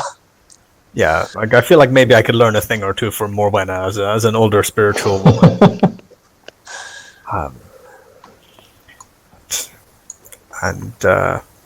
But I must say there are no other people I would rather have with me on such a thing. I must say I have read of witches, but never encountered one. But with courage and the good Lord, all things are possible. What does Morwenna already know about witches, if anything? I view them as defilers of the craft.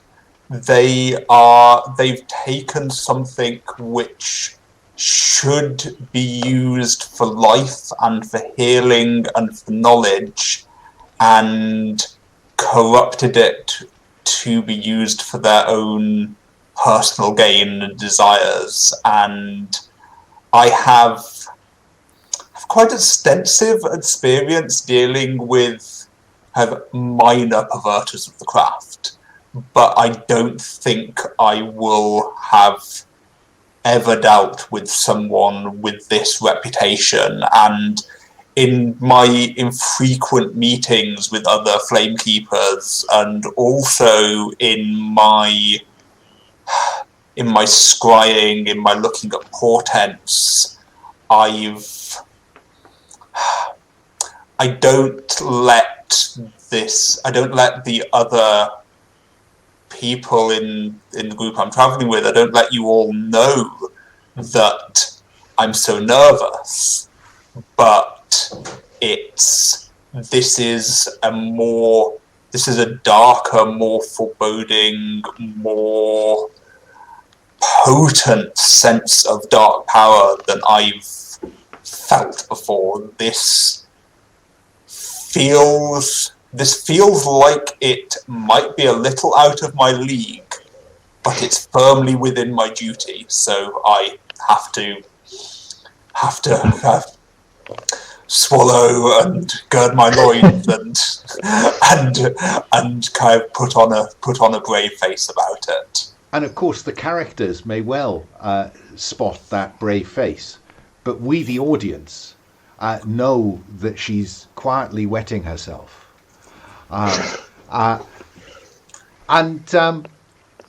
Given what the Flamekeepers teach, do witches have a defining characteristic, or is there, how do you know when a witch is a witch?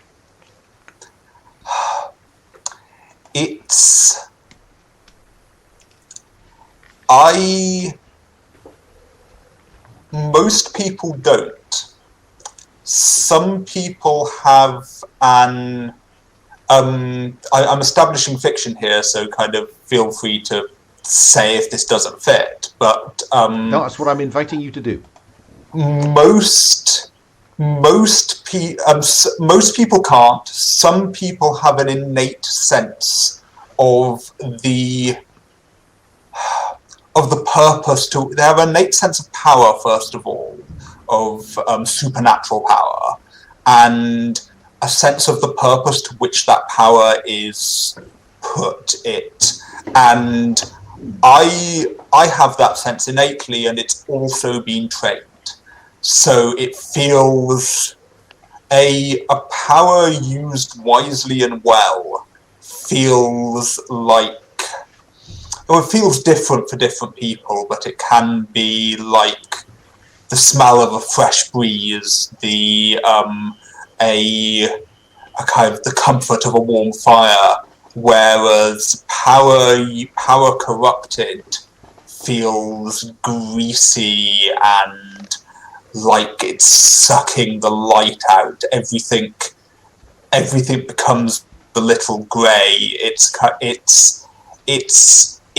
profoundly, to someone of my sensitivity, it would be profoundly uncomfortable being close to such a great source of corrupted power. And mechanically, that would seem to me to tie into the Otherworld move. Am I right? Yes. Okay. So, if no one else wants to do anything more in PbtA, we will cut to having travelled a day and a night northeast towards Raponum. And you're on the road. You would expect to arrive at Raponum in the next, before dusk.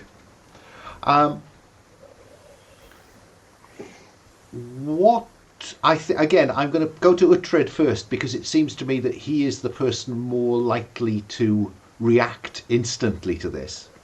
And now I'll come to the rest of you. Uhtred, what do you do when you hear the screams from over the brow of the hill? So we're going by foot, is that right? Oh yeah, you're on foot.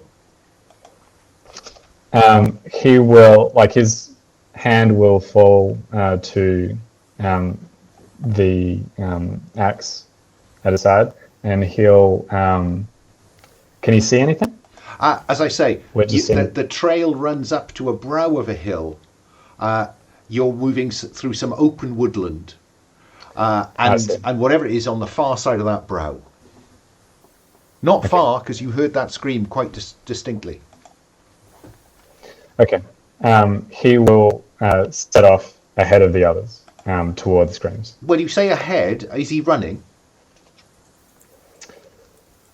I think so, yes. Fine. So, who wants to act next, given that Uhtred has now run ahead the kind of 30 yards to this brow of the hill?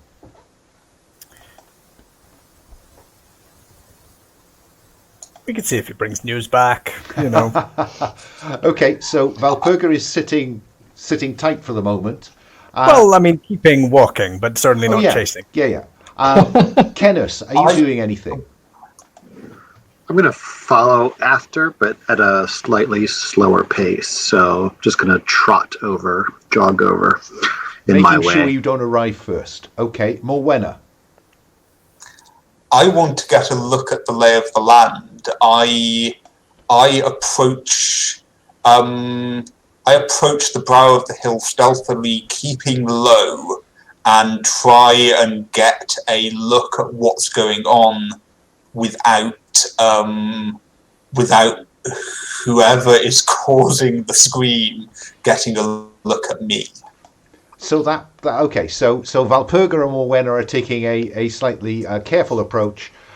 Kenneth is heading up, but not as quickly as Uhtred. Uhtred, you crest the hill just as a group of people are running up the far side of the hill towards you.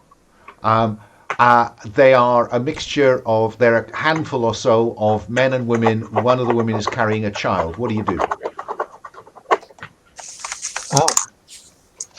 Can I see, is there anyone chasing them that I can see? There's a move called Look About You. All right. Yeah, when you look around the scene and consider the risks, opportunities, or clues, roll plus sense. I don't have amazing sense. We'll see how this goes.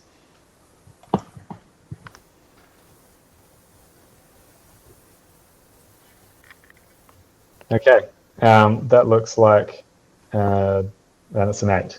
So sense. On 7 to 9, hold 1 and spend holds to ask the GM about the location or situation, someone or something in the scene, what might have happened might happen, or choose to add a detail to the scene that enriches the fiction, or ask the GM to do so. Can I ask you who's chasing them? Or rather, what they're running from? A group of armed raiders. All right. What do you do? Quickly he appraises the situation and then he gestures at the folks running from the raiders and he'll say, "Behind me," and he'll sort of stand his ground. So what Kenneth will see is just at the point when Uhtred has crossed the brow of the hill, maybe Kenneth is 3, 4, 5 paces behind him. These people come over the brow of the hill, Kenneth, and they don't stop. They keep running. They may have heard what Uhtred said, but most of them are flowing down past you, apart from a woman carrying a child who stumbles at Uhtred's feet. Kenneth, what do you do? I'm going to see if I can help her back up. Okay, I'll come to you in a moment. Morwenna and Valpurga, this handful of people are running down the hill towards you. Who wants to do something, if anything? I raise my stick up in the air and say, "Well, what do you fear, good people? What is abroad?" Are you trying to convince them to stop? Yes, or shout something helpful at me as they stream past. Okay, so convince someone. And are you using is the reason you're calling the leverage you're using here, is that the fact that you're a woman wearing a cross? Clearly yes. a woman of God. Yeah, I'm a calming presence. Okay. I represent authority. So roll plus subtle, please. Okay. Hang on, what's my subtle? Because that might not be good. It's 7. Okay, on 7 to 9, you will need to do something for them or owe them a debt of honour to bring them up short. What can you possibly offer them at this point? Do tell. Are any of them hurt? They don't appear to be, but you would really have to stop them. If you can stop them, you could ask some questions about them. Okay, because that's one of the things I could offer. Because they are panicked. In that case, could I engage one of my one of my moves here, which is the Peace of God. When you talk to someone in a quiet voice, you can calm them down, relieving any unhelpful emotion they feel. You certainly can. And so, though you don't even have to raise your voice. Hang on. I have a suitable quote. Keep your tongue from evil and your lips from speaking deceit. Turn away from evil and do good. Seek peace and pursue it. The eyes of the Lord are toward the righteous, and his ears toward their cry. And that brief but effective sermon brings them to a stumbling halt before you. Morwenna, what do you do? Are any of them carrying weapons? I think you're looking about you, aren't you? Yep. So roll plus sense. So, let's have a look what my sense is. Sense is 1.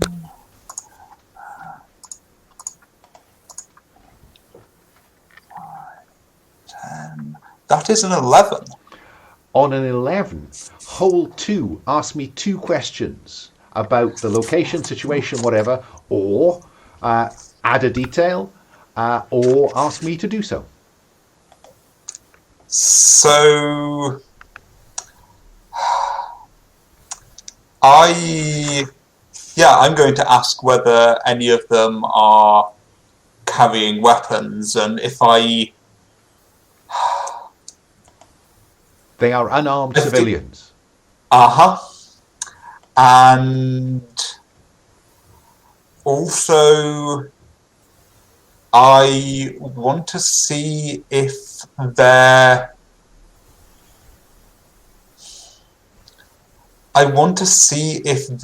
is any sort of narrowing, any sort of constriction in the path of the raiders between the raiders and the civilians. I'm thinking that one of the things I can do with my power is bar a place or portal to someone or something for the scene. I'm wondering if there's a place I can set up a ward and try and defend these civilians. Let's assume that there is just off the track to the right. There are there's some boulders.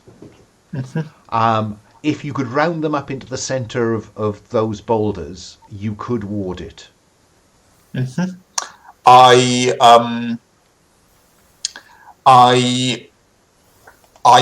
bang my staff on the ground and say in a voice of assured but calm command,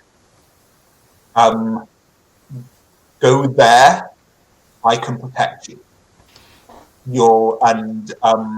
If they need more convincing, I'll say you're not going to outrun them, but I can protect you. I think given where we are, they will look to Valpurga for guidance. Do you endorse or not Morwenna's suggestion? She speaks true. Only together can we face this evil. And they will move swiftly to the boulders, looking slightly skittish, as if they would bolt at any moment. Do you go into the ring of boulders with them, Valpurga? Yes, I do. Morwenna, are you staying outside the ring of boulders, or are you going inside? I am standing just inside, but facing up the hill. Facing outwards, facing up the hill. Fine. Uhtred, this woman has stumbled at your feet. That's caused you to just pause. Kenneth has come up on your side. And at that point, they are on you. So, Kenneth, you said you were going to try and help her up. I'm feeling that there's a kind of protection in this, or are you angling for something else? Yeah. So I think I'd be getting myself in front of her and them, and then trying to help her back to her feet. Okay, so let's deal with that one first then. She gets to her feet. You help her to her feet just as one of these raiders is coming at you. So to protect someone, when you're trying to protect someone about to take harm, roll plus savage. What's your savage, Kenneth? My savage is -1, and I rolled a 6. And I might end up going incorporeal at this moment if it's not going to injure her. What I think that means is that on 7+ you protect them and say how much harm is deflected from them to you. On 10+, choose a relevant effect. What I think will happen instead is the raider sees you as a more significant threat than her, and he barrels into you, throwing you to the ground. So he's standing over you. Okay. Yeah, you are helpless at his feet at this point. Uhtred, there are two. They're round shield and spears, and they're coming at you. What do you do? All right. I misspoke earlier, by the way. I did not select axe. I selected the spear. Fine. But there it is. So. Well, look, just for neatness, then I'll give them axes, so that the spear has longer reach. So go for it. Oh, brilliant! What do you want to do? Okay, so are they within melee range? Are they like right on us? If you let them get that close, they will certainly be attempting to attack you. If they're not already, I'm going to heft a throwing axe. And hurl it at one of them. Fine. So, fight. When you try to do someone or something harm, roll plus savage. So, what's your savage? 2. So so roll the dice and tell me what happens. All right.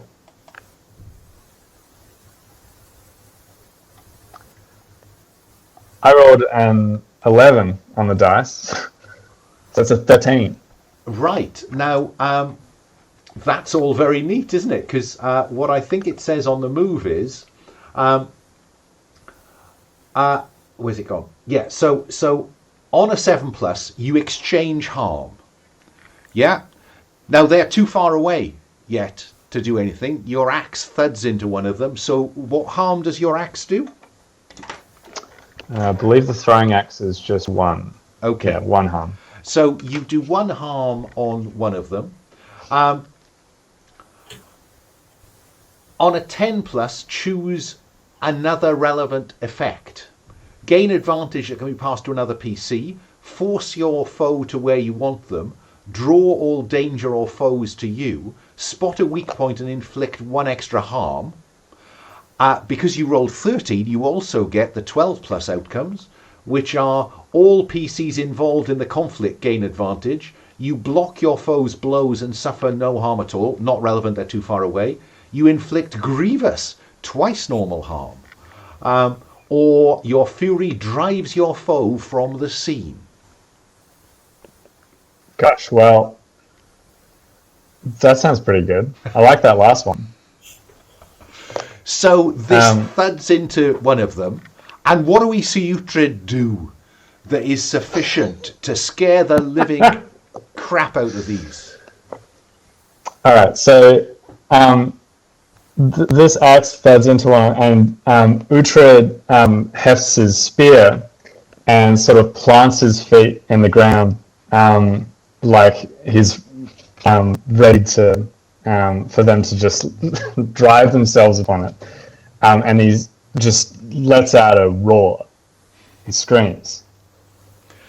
And they all pause without getting in range.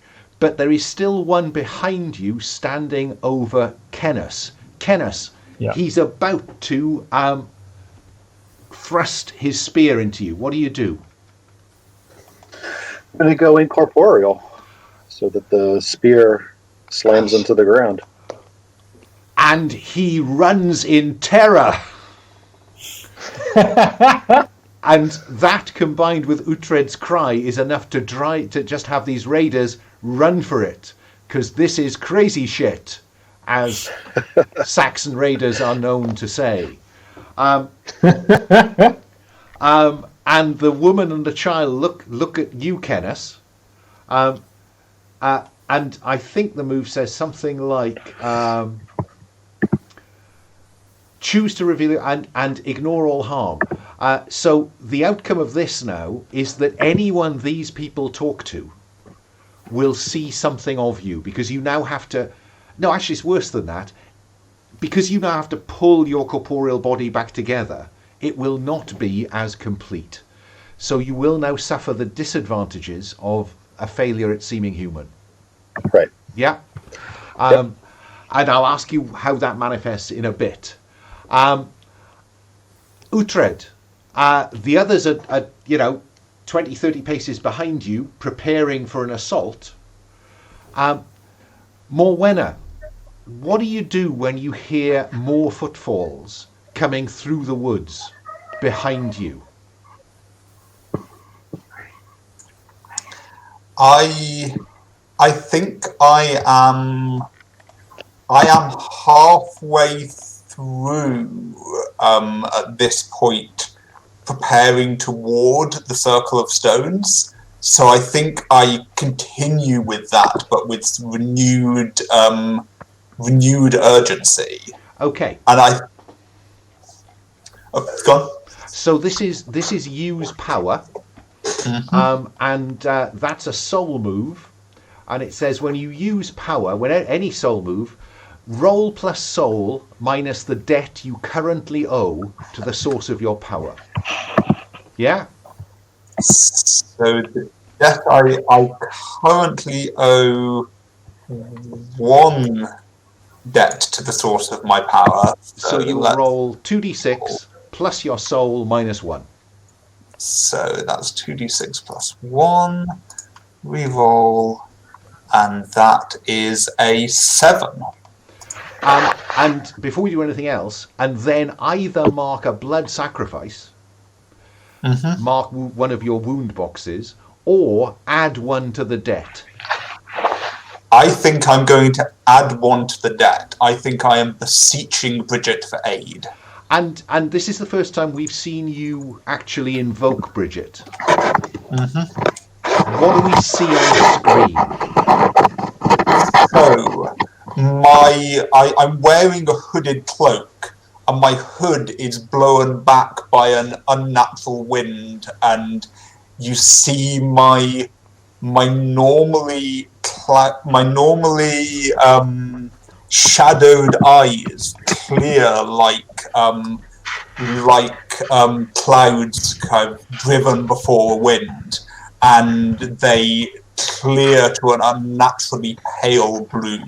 Oh, right. Okay. So we see you stand there, staff in hand. The wind blows. We close in on your face. We see this happen in the eyes. We see the clouds moving across your eyes.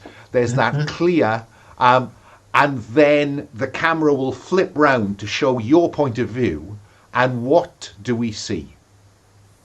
We see my staff planted before me. We see it. My staff has carvings on it of flowers and vines and spring growth in abundance, and that is suddenly, from one moment to another, without seeming to change, that is suddenly all alive and growing and waving in this wind, and a pale green light emanates from the staff and flows around the circle. They will run away. That's terrifying. Yeah, I agree.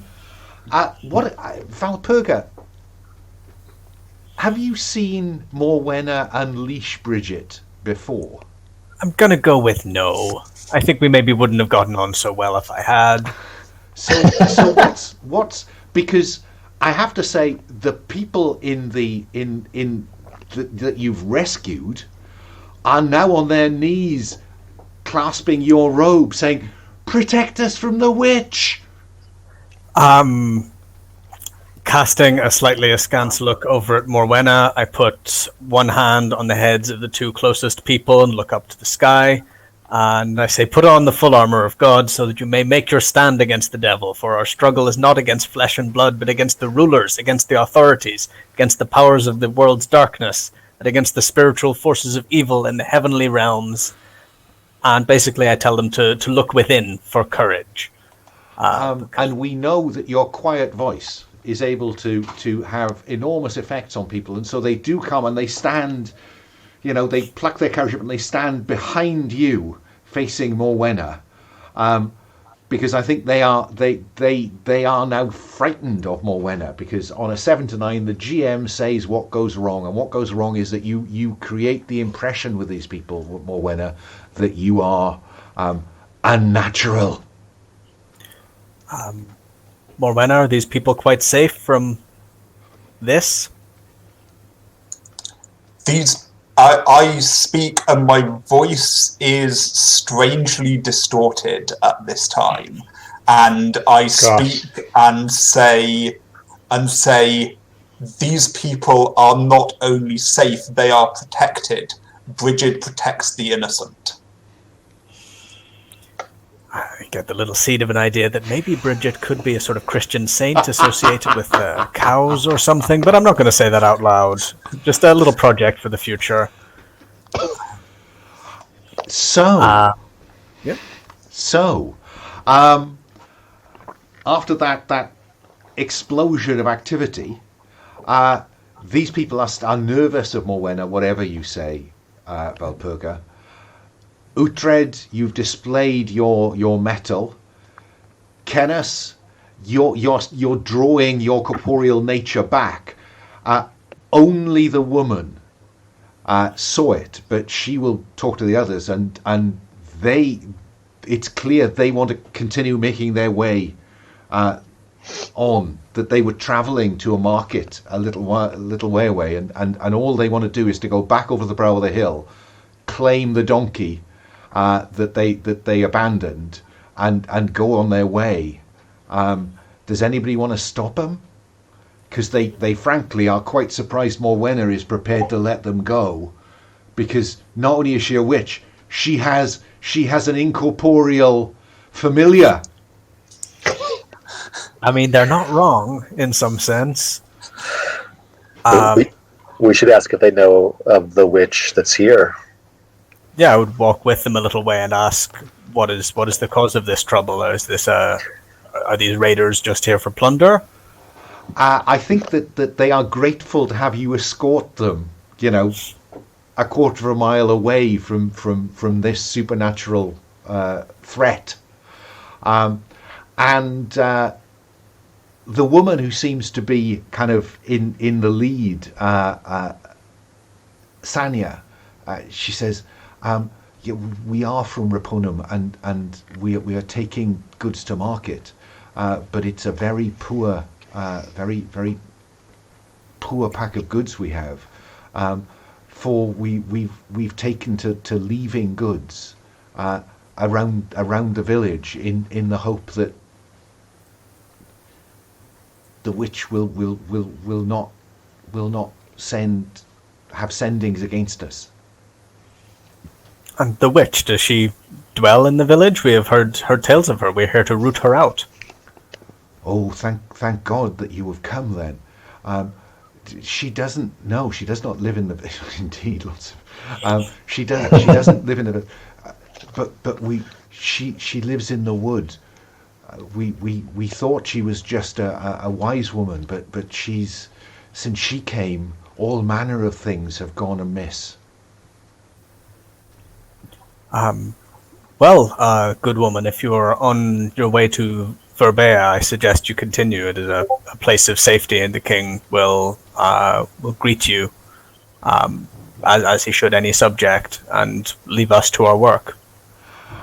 And I think that the last thing that they will say is then go with God, sister, for Reponum needs you. With God, all things are possible, sister. Go in peace. May I add something? Of course. And I'm very aware, because this sort of thing has happened before, I'm very aware that nothing I say will make these folk not nervous of me. And I'm a little exhausted from that display of power. I've kind of shrunk into myself a bit. Oh, sorry. I just say very softly, "I, friend, she was a wise woman, but her wisdom has left her, and she is wise no longer. And the best we can do for both her and your village at this point is make her end swift." That may, of course, be true, but quite how much they're prepared to take that comfort from you, I think, is questionable. And so whenever you address them, they look with absolute fear at you. Yeah, that's not surprising me, but I'm saying this more for myself in the kind of fugue of kind of after my use of power than to give comfort. I think then we'll have a brief montage just showing you trekking over the moorland down towards Reponum, which is a small village.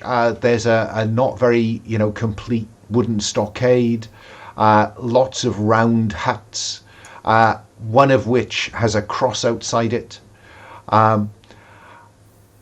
What do you do? It's dusk.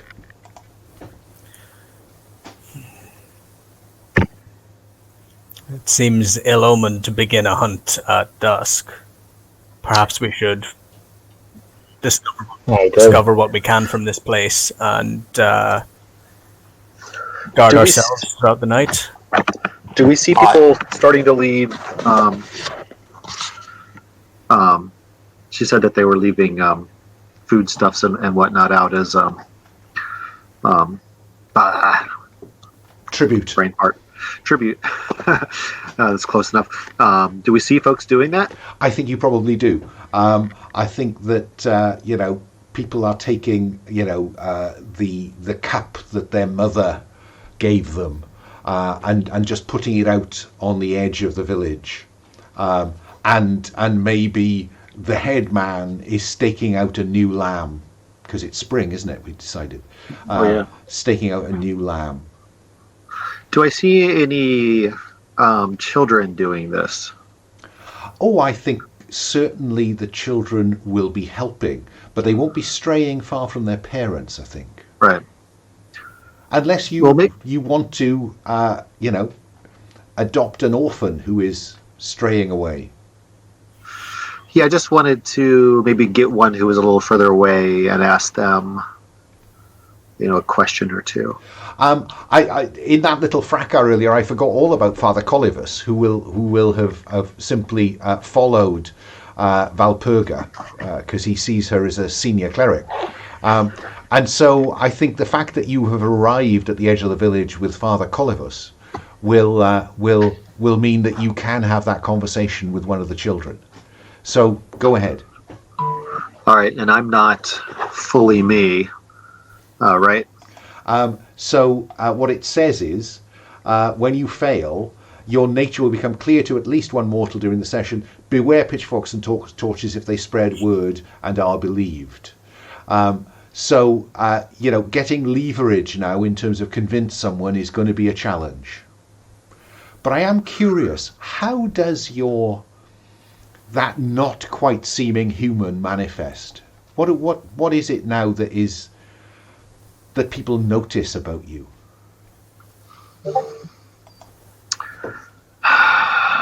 Let's see. I'm a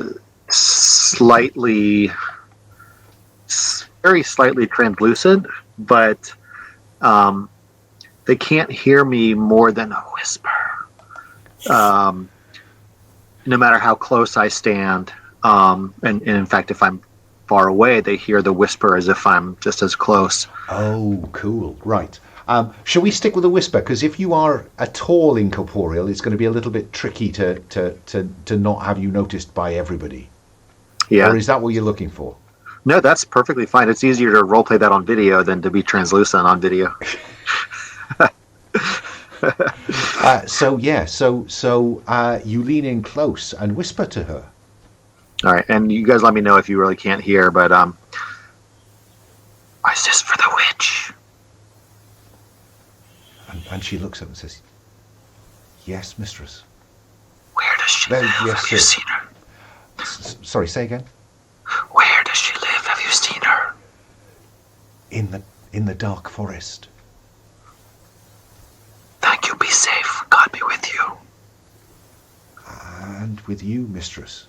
And she looks at Father Colivus as if to say, "Who have you brought to this village?" And presumably everybody else heard as well. So, the dark forest. Well, everyone heard a weird whisper in their ear, no matter how far away from you they were. Yeah.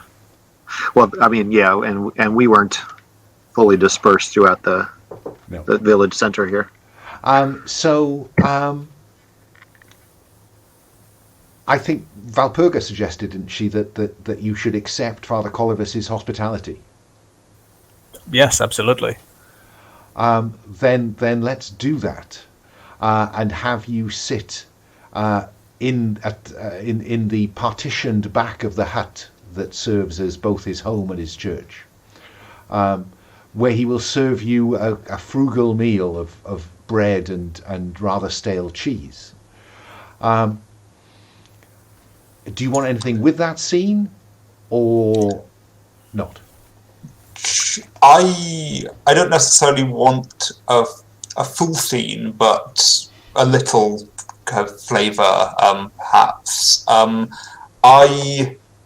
know that I offer some of my trail rations to supplement this meal, not in a way that makes it kind of obvious that the meal is frugal, but just as a thing that a guest would offer in a home, and also offer my help with preparing it. I'm a humble traveller, kind of most days. It's I'm grateful for simple comforts and will offer them in return when I can. I think that Father Colivus now owes you a debt. Anybody else want to add anything to this? I guess I would try and get Father Colivus talking just about what he's seen in this place. How do they... what manifestations has this witch been troubling them with? Then let's have you joined by the elder of the village, Idusa, and Idusa is a woman in her late 40s and therefore quite old at this point. And is the wisest person. That's why she's the village elder, and she will join you for this frugal meal. Not quite as frugal as it was, thanks to Morwenna, because all he knew was what he told you before, which was that the cows were going dry, and then sheep were being taken, and this only started happening when that old woman moved into the forest. And so that's where he went for help. In the intervening several days, more sheep have been taken, and that's when she suggested they start leaving things as a tribute.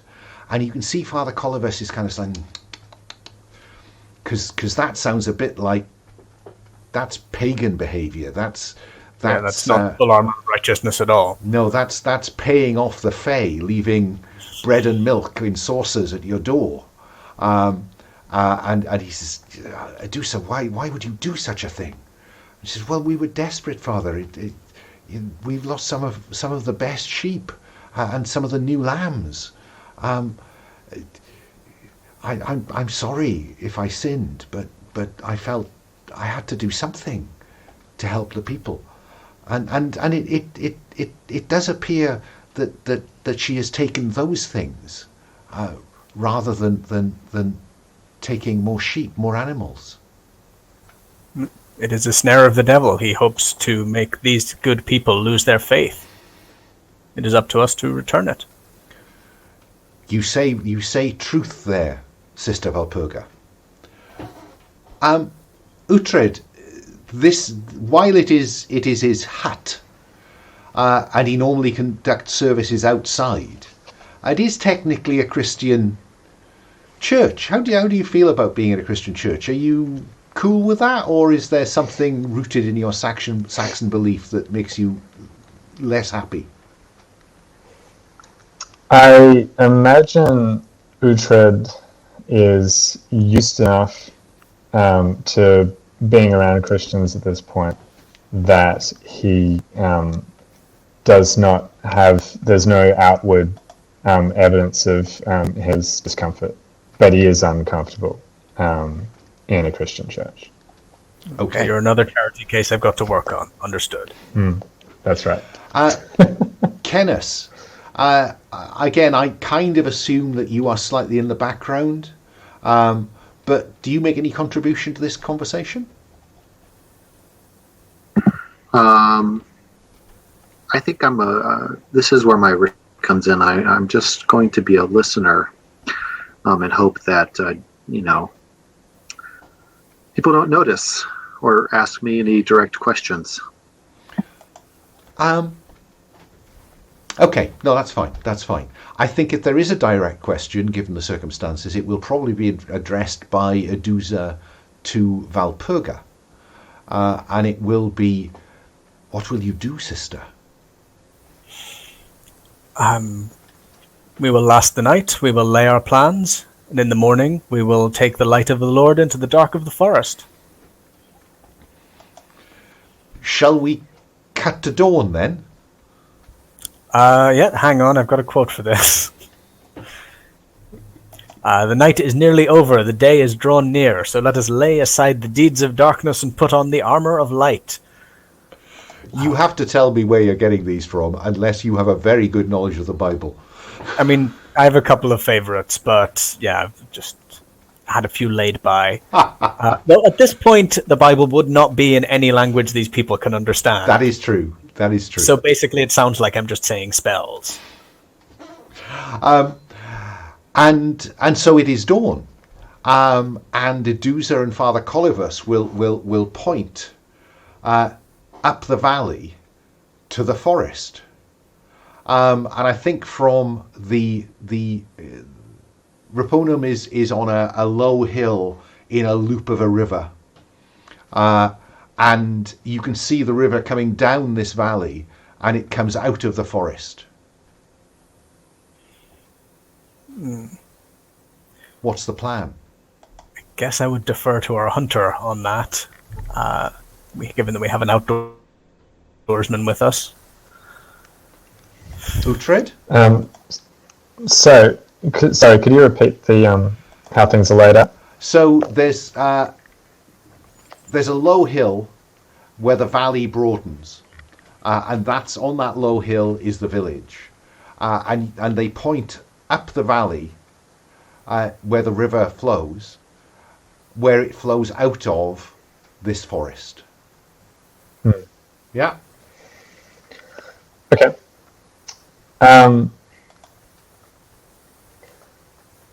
I feel like like I'm not a hunter, but I imagine that Uhtred would. I feel like following the river makes some sense. Like, for one, if we were being followed or we wanted to keep our tracks hidden, we can use the river for that. And probably if the witch is living in the forest somewhere, she'll have made her place somewhere near the river for obvious reasons. That seems so eminently sensible. Why wouldn't you follow?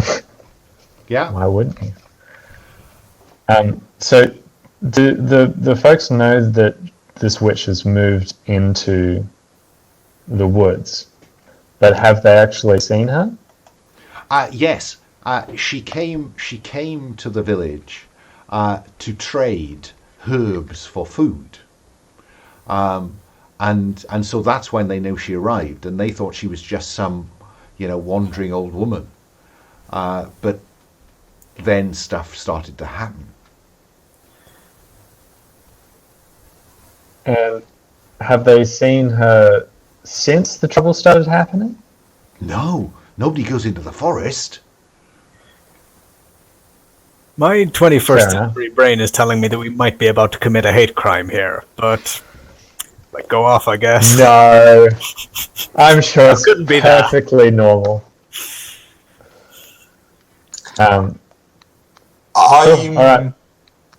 I'm certainly very aware that that I need to test this witch before doing anything rash, because I know that that while practitioners of the craft can turn evil, they can also be ensnared by evil, and so I probably haven't told this to other people in their fervour to hunt the witch, but I'm very conscious that people like me have been set upon and accused, and when that hasn't been warranted before, and so I'm very much planning to make sure that this is warranted and put a stop to it if it isn't. I get that. I think probably if you do voice that to Valpurga, her response will probably be excuses, always excuses. Well, I'd, out of character, would be open to being persuaded, but you would need a very good argument. Mm-hmm. So it's all black and white in Uhtred's mind. And I think on that note, I'd like at some point, it doesn't have to be now, but I'd like in some point to make in the mind of the monster move, which is when you seek out or look into the mind of a monster, including those humans the GM agrees are monsters, roll plus soul. I'm very happy for you to do that as you approach the edge of the forest. Mm-hmm. Yeah? Do you want to... So should we cut to the edge of the forest? Works for me. There's a trail that runs up beside the river that they used to follow when they foraged in the forest, but nobody's been in there recently. So roll 2d6 plus soul, and your soul is 2, I think. Yes. That would be if I wait for those to update, that's a 9, 10, 11. That is an 11, so I tell you what, 2. If you're going to take a pagan mystic, this is the one to take. So you hold 2 to ask, where are they now? What are they now planning to do? What are they going to attack next? What do they regard as the biggest threat? How can their attention be attracted? And gain advantage when you act on the answers. So I want to ask where are first I want to clarify where my knowledge is directed, do I know specifically if it's directed to the old woman, or am I just directing it to the source of dark power? If you ask me the question, I'll answer honestly. Uh-huh. Okay. So, I would like to ask what...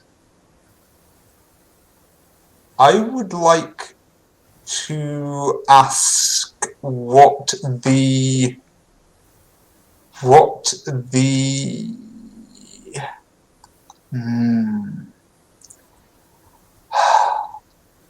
going to be a bit tricky and ask what the old woman is going to attack next. So, just so I'm clear, you're asking what is the monster going to attack next? Okay, so it's specifically the monster. So I might change my approach in that. That's what I thought. I might change my approach in that case and say, try and get a more specific handle on location and ask where the monster is now. The monster is near a great oak tree.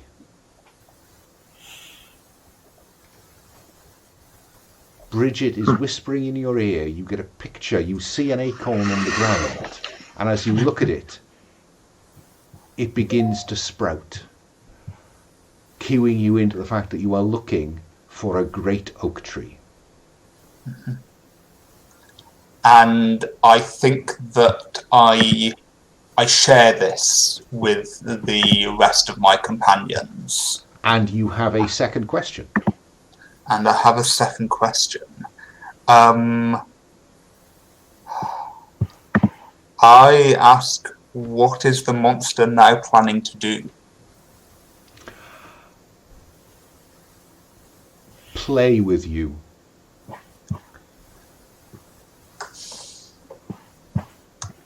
So I take it from that, just tell me that I've gone too far if this counts as another question, but I take it from that the monster knows that we are approaching. And as if to illustrate that, clouds begin to form and begin to obscure the sun. It's quite a steep-sided valley, and the wood is dark and deep, and any light that was falling was penetrating the canopy as you look into the forest, begins to just wink out.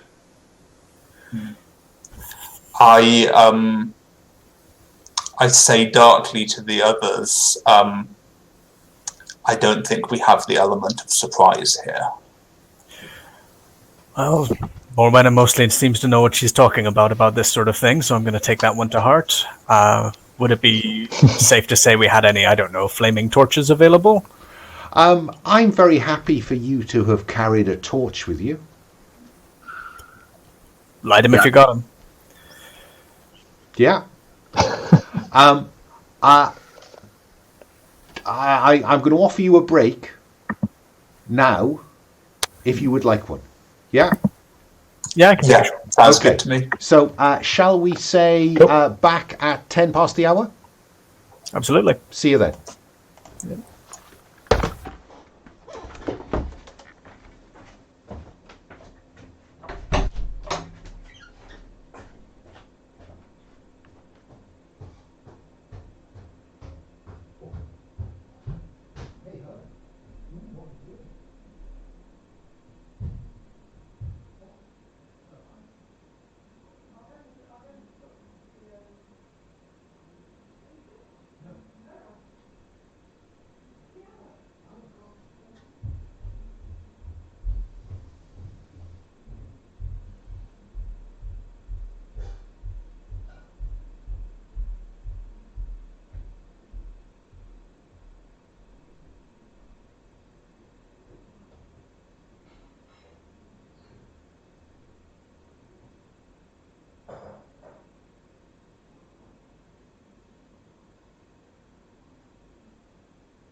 Patsy, what I've been waiting for an opportune moment. I do want at some point to engage with your mind of God.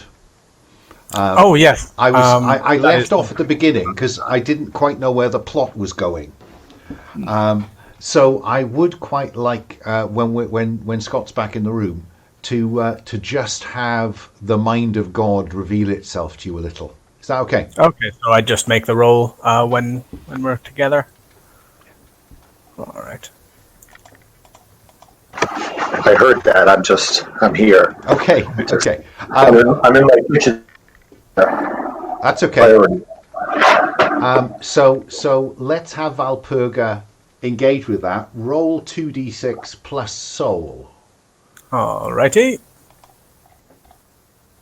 That's 8. So on 7+, you gain 1 hold to use to look about you now or later in the session. So you have that in your back pocket. Okay. On 10+, you are not asked to do something dishonourable during the session. So, of course, on a 7+, you didn't get 10+, you are asked to do something dishonourable.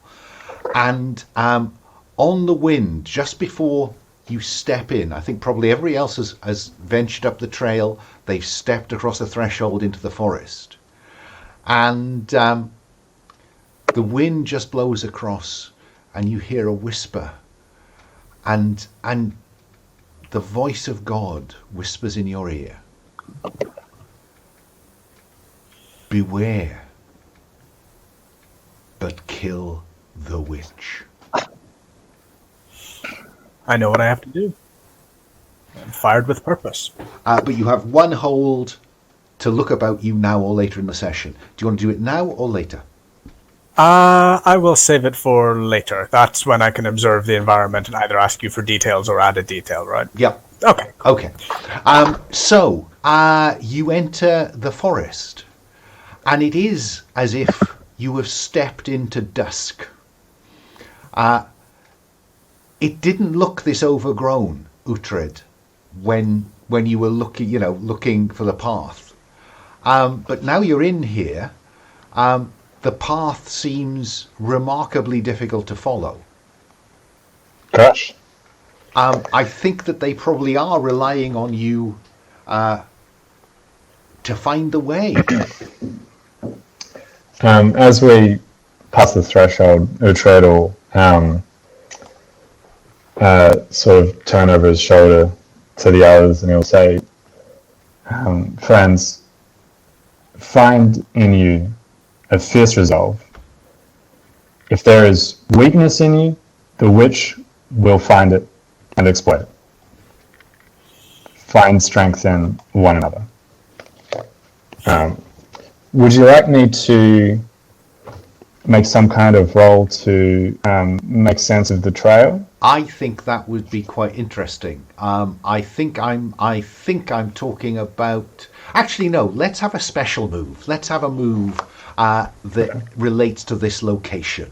I think what I want you to do is to roll plus steel, Uhtred, because while those strong and firm words to the other, let's just see how well internally you are holding to this. So roll plus steel. All right, that's a +1. That is a 7. Okay. On 7 to 9, choose one of the following. The wolves that you can hear stay away from you, or you find the trail that will lead you where you need to go, or those that you lost whisper in your ear. Which of those 3 would you take? Can I attempt No. to help? No. This is Okay. interesting. Oh, that's a tough one.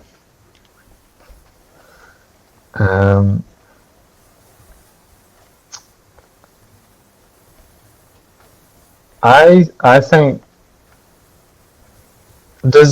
does Uhtred, is this, just to help me as a player, is this a matter of what has, like, all three things are sort of begging Uhtred's attention and he can only focus on one of them? Yeah. Or am I selecting... Yeah. I'm offering you a hard choice, crudely put. No, You've done it. On a 7+, on 7 to 9 you get one of those. On a 10+, you'd have got 2. Gosh. So on 7 to 9, the wolves you can hear do not get any closer. You find the trail and follow it to where you need to go, or those you lost speak to you. Look, those I lost speak to me, which is not the answer that we want, but I think that's what Uhtred would, if he catches wind of that, that's what he will focus on. And there's a whisper in your ear, or maybe it's your instincts, maybe it's your gut, I don't know, that's guiding you. And you realize that the trail ahead of you is actually misleading, and that you should head off the trail and follow your instincts. Yeah? Sounds good. Uhtred will... Sorry, go on. But that does seem to be leading you closer to the wolves.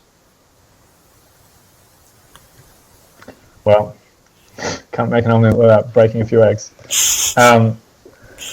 Uhtred will stop the others, and he'll gesture with his spear at the trail leading deeper into the woods, and he'll say, "This is a lie," and he'll gesture for them to follow him, and he steps off the trail. Now, it's a simple question to each of you. Do you follow Uhtred or not? I'm gonna follow my instincts on this one. Ah, right. So you're engaging with trust by gut kind of thing. Yep. So, when you follow your God's given instinct, roll plus soul. Go ahead. So plus soul for me is a 3. And we'll see if roll for your party is behaving. It's so weird. It shows an 11 and then it updates. So I rolled a 6, 7, 8, 9. Altogether a 9. So 7 to 9. On 7+, the GM will tell you where you could go to further your aims. So do I want to follow him, or...? You should stay on the trail and not follow Uhtred. I will stay, and I will whisper, "Uhtred, come back. This is the way." Uhtred is committed. So Kenneth, Fair enough. you could say something to Valpurga or Morwenna. Yes, I'm going to say to both of them, "He goes the wrong way." Valpurga, do you follow Uhtred or do you believe Kenneth? I'm going to cast my gaze briefly towards any glimmer of light that can be seen between the trees, and I'm going to look about me. I'm going to try and determine what could possibly be true or helpful within this trap that the devil has set for us. Okay. And you have one hole to look about you now, or using the letter session. So is that the one you're cashing in? Yes. So you don't have to roll at all. You simply answer the question, and I think that you should agree with Kenneth. Oh boy, poor Uhtred. It's fine. I love it. We've all got our own paths to walk, brother. I think for once she wouldn't really say anything about that, because this whole place is kind of disquieting, but would just follow Kenneth. Morwenna, do you follow Uhtred or stay with Kenneth and Valpurga?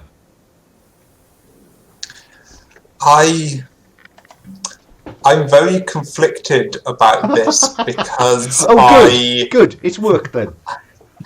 I trust the sort of instincts that Uhtred used because I'm familiar with using those. But then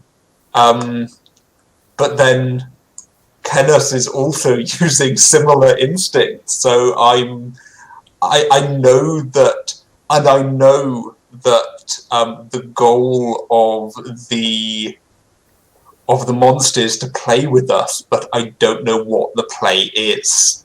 So I think that I am tied, as I am tied to Kenos's fate. I think I have a stronger. I'm also no, but I think I go with Uhtred against my better judgment, not because I think that it will help, but because Uhtred saved me before.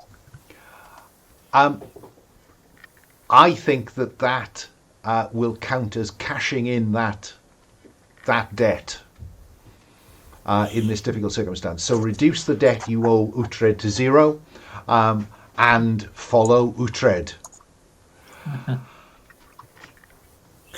Uhtred, the trail you're following, it may be clear to you, but it's not clear to Morwenna because you're kind of clambering over fallen logs. You're going, around trees, and those wolves are getting closer, or you're getting closer to them. It's difficult to say.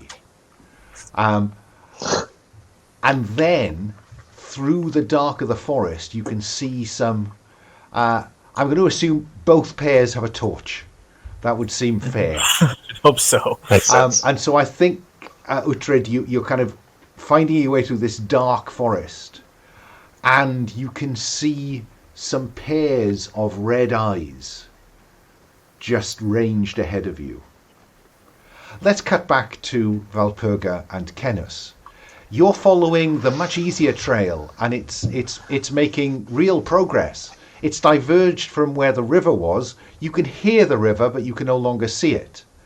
And you can see you were looking for light in the forest, Valpurga, and there ahead of you appears to be.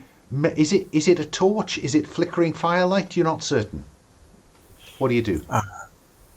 I turn to Kenos and I mutter that God has smiled upon us, and this could be the goal we seek. We have chosen rightly. It must be the witch. Yes. How shall we proceed from here? Well, with our torch, I can hardly imagine we're inconspicuous. No. I think nothing can be gained by waiting. I think forward is the path. This could be what you've been waiting for to free your soul. This could be what you've been left to walk the earth for. Onward with good spirits. God be with us. And with that, I guess I raise the torch up high and advance towards this light in the distance. Now, Kenos, I've just noticed that I don't think you've selected your unnatural attack or attacks. You pick one attack and one bonus, or 2 attacks. The attacks are either control or drain their essence, or you can have one of those and add a bonus, which is add a range or ignore armor. I'm going to drain their essence. That seems horrible. So you'll see there are 2 slots in your equipment down the bottom that says unnatural attack. So you will write drain their essence, 1 harm, intimate, ignore armor. Yeah? Oh, so not ignore armor. Sorry, that's a misprint. And do you want control as well, or will you either add a range or ignore armor to the drain their essence? Currently it's intimate, so you have to get in up close and personal. I think I'm going to double up on drain their essence, so it'll be ignore armor. Fine. Right? Fine. Be useful. I don't think my character's ever been in a fight for any reason, so I'm kind of leaning on you here. Well, oh no. Fingers crossed. Oh yes, I notice you didn't take the power of God. You just you're staying well on the proper side of the gospel. Okay. So yeah, there is firelight. So Kenneth, you're being told, I think, that you're it. Yeah, I'm going to lead the way towards the light, towards the witch. As you head towards it, you will hear something away towards the river. It sounded like something getting out of the river.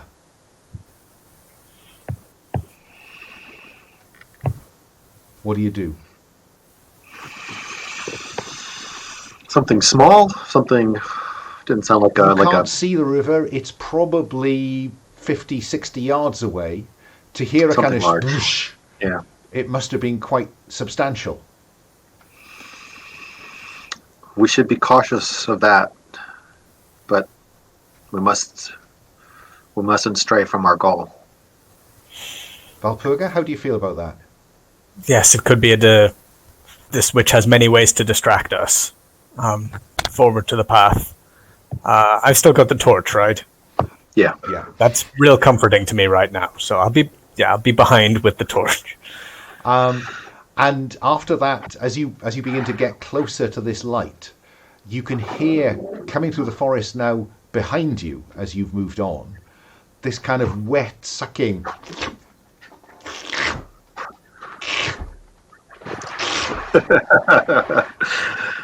And we'll cut back to Uhtred and Morwenna. I'm fine with the wolves. Wolves sound great right now. Yeah, they're going to find our skeletons. It'll be fine. Uhtred, these wolves are blocking your path. What's your advice to Morwenna? They're blocking the path. Well, you know you have to go that way, and there are, in the dark of the forest, what looks like at least 4 or 5 pairs of red eyes reflecting the torch back at you. Are they displaying any hostility at the moment, or are they just watching us? I think all you're seeing are those pairs of eyes in the shadows of the wood. And they are, I recognize them as wolf eyes? Yeah. I didn't believe that at all. Right. I mean, the wolves. There were wolf noises out here. You heard howling of wolves here, and they must be wolves, mustn't they?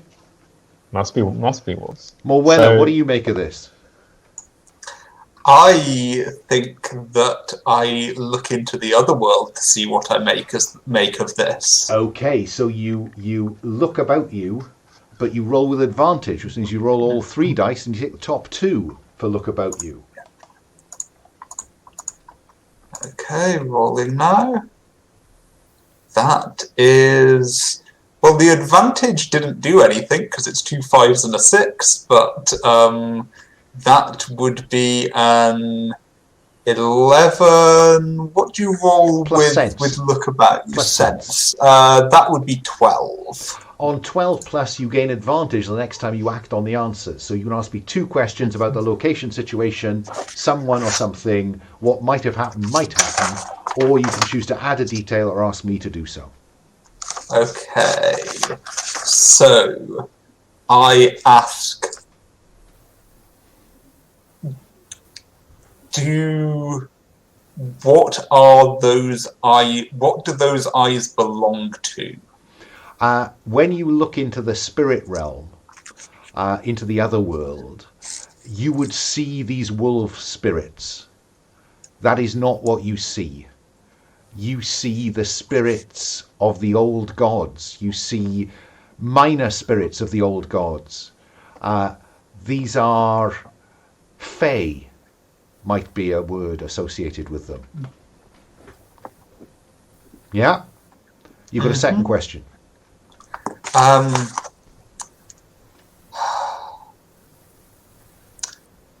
Can I divine anything about the intentions of these Fae?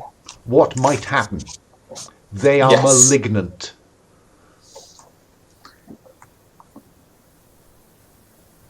Good enough? Yep. Let's cut back to Valpurga and Kenneth as you approach the firelight. The fire is burning in a clearing. You can see it burning in the center of the clearing. You can hear this kind of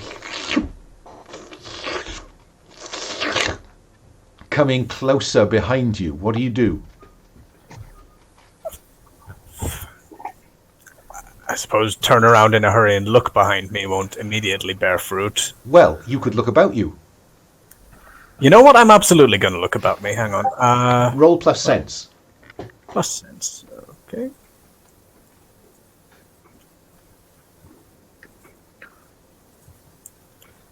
It's 7 plus 8.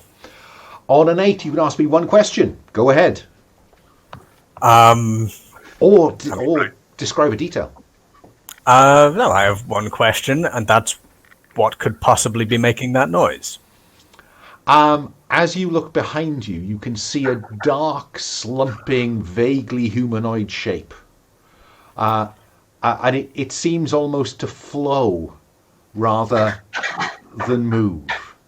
And it is slump-shoulderly coming towards you. Every time it moves, there's that kind of sploshing noise, as though something was sinking into mud. And it appears on the edge of your torchlight. It is a larger than human sand and soil and weed creature. Think Swamp Thing. Oh, great, he's friendly. What do you do? Kenneth is still looking in the clearing. Step 1, get Kenneth's attention. Okay. Perhaps more quaveringly than I intended to. Yeah, I'll spin around. See this. There is this thing, Not and natural spirits. it is about to come at you. What do you do, Kenneth? Valpurga's looking to you. What is it that you seek? Slump. I will remind you, Valpurga, that you do have the use power. There's a whole range of stuff you can do. Just it's not just your moves. So no communication, Kenneth. Slump. I will approach it and reach inside of it. Oh.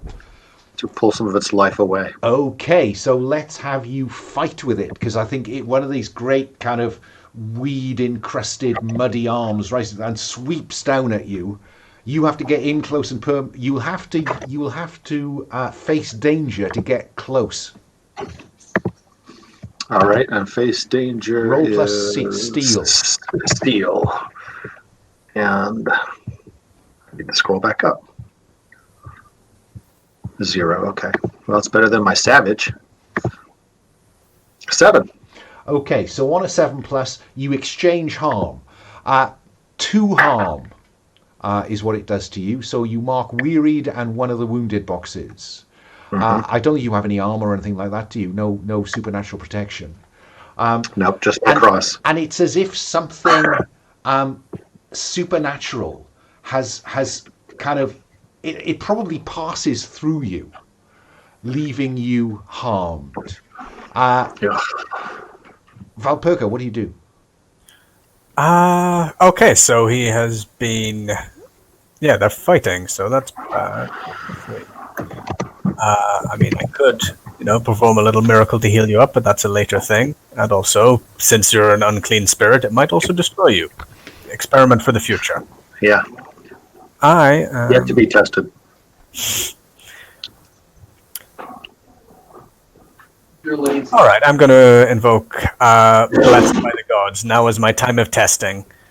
And I'm going to try and march forward and command God to destroy this. Beseech God, very important hierarchy, to destroy this unclean vision. And I'm going to raise my torch high and my eyes to the heavens, and I'm going to hope like hell. So just so I'm clear, there's a list of power effects at the bottom. Is this banish a creature, spirit, or curse? Yes. Okay, fine.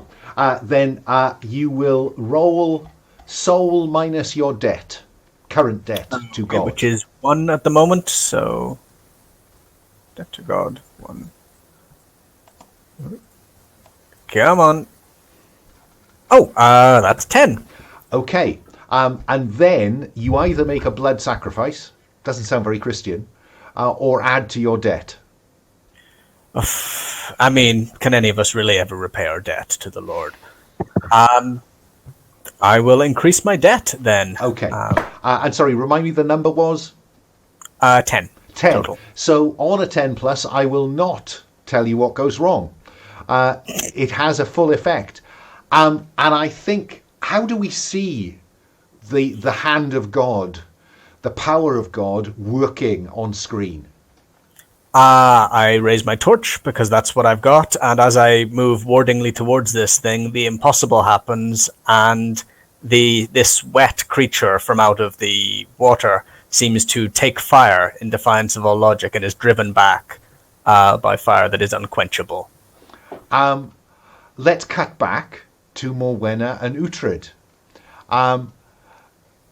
You know what they are, Morwenna. What are you going to do about it? So, again, I am conflicted.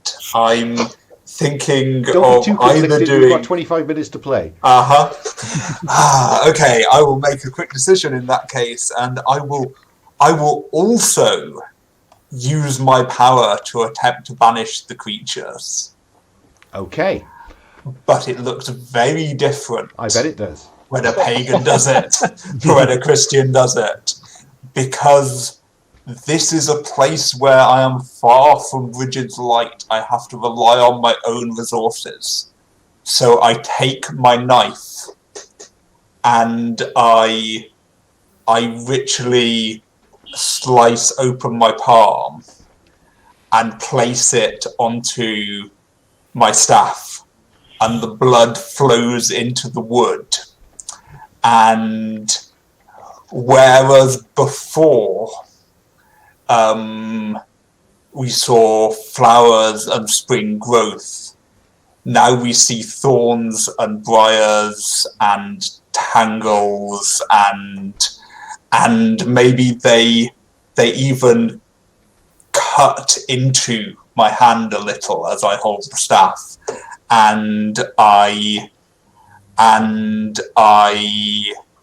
plant my staff in front of these glowing eyes and say, I make a guess here and say, the forces that command you are unwelcome here. Be gone. Okay. So you've made a blood sacrifice, mark one of the wound boxes, and you roll plus soul minus the debt you currently owe.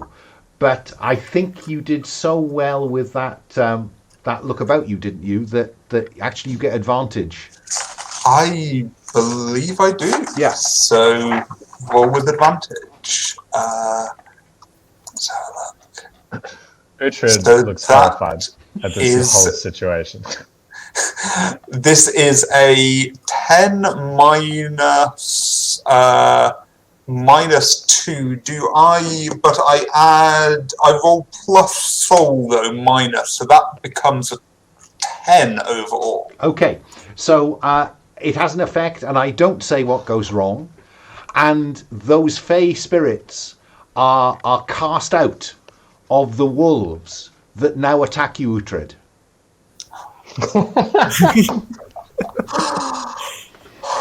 What a relief. Just wolves. Just wolves, Uhtred, just wolves. All right. So anything clever, or do you just, go for them? For now, I'm just going to go for them. Go for it. A lot of the moves I have are more reactive, so So We'll go with roll that to for now. fight All right. plus savage. Cool.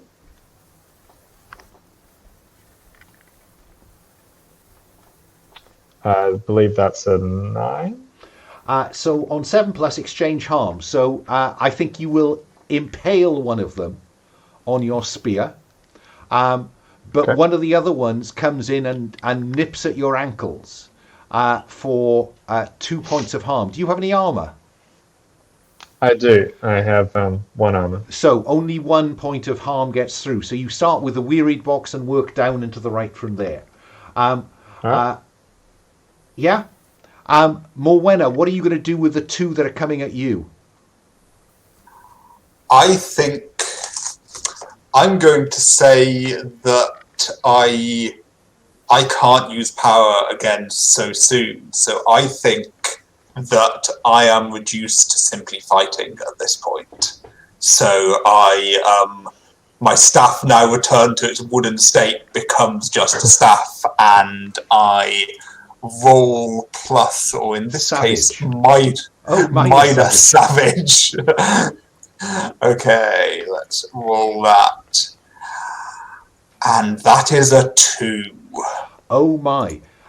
Both the wolves get in and they are snapping at you. You take 1 point of harm from each of them. Let's go back to Swamp Thing.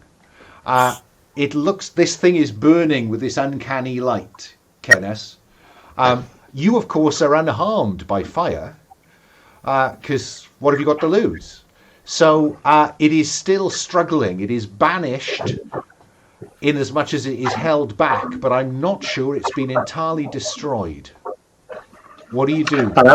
I will just step inside of it and pull it, what remains of it, the energy holding it here, into my body.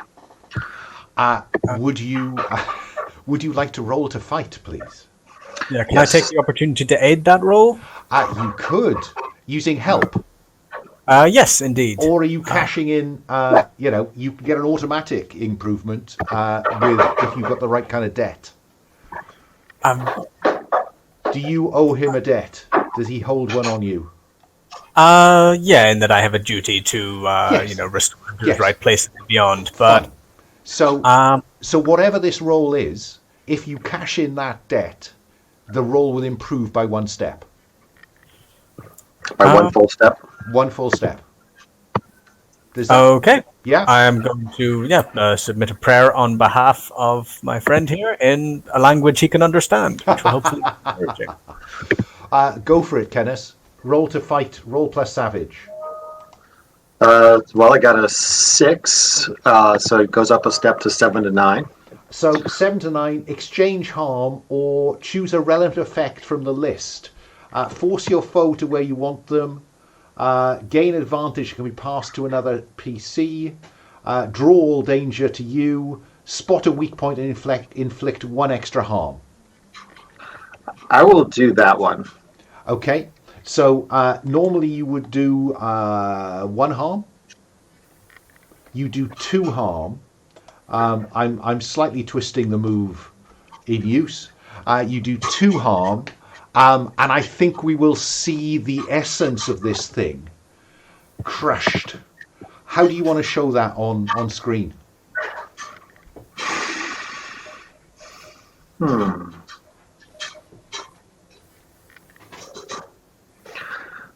I think the greenery on it starts to dry, like it's moving through the seasons rapidly, until it's it's like a dead tree. In fact, it looks like a tree that's lost its leaves and its branches have gone dry. Not at all like a creature. And that works nicely because it means that those flames that banished it from your presence, Valpurga, now takes hold. The spirit is crushed and the thing is burning brightly. Let's go back to Morwenna and the wolves. There is 1 still for Uhtred dispatch, but there are 2 Morwenna. for you to dispatch, because that staff is not killing them quickly. Roll plus savage. Yep.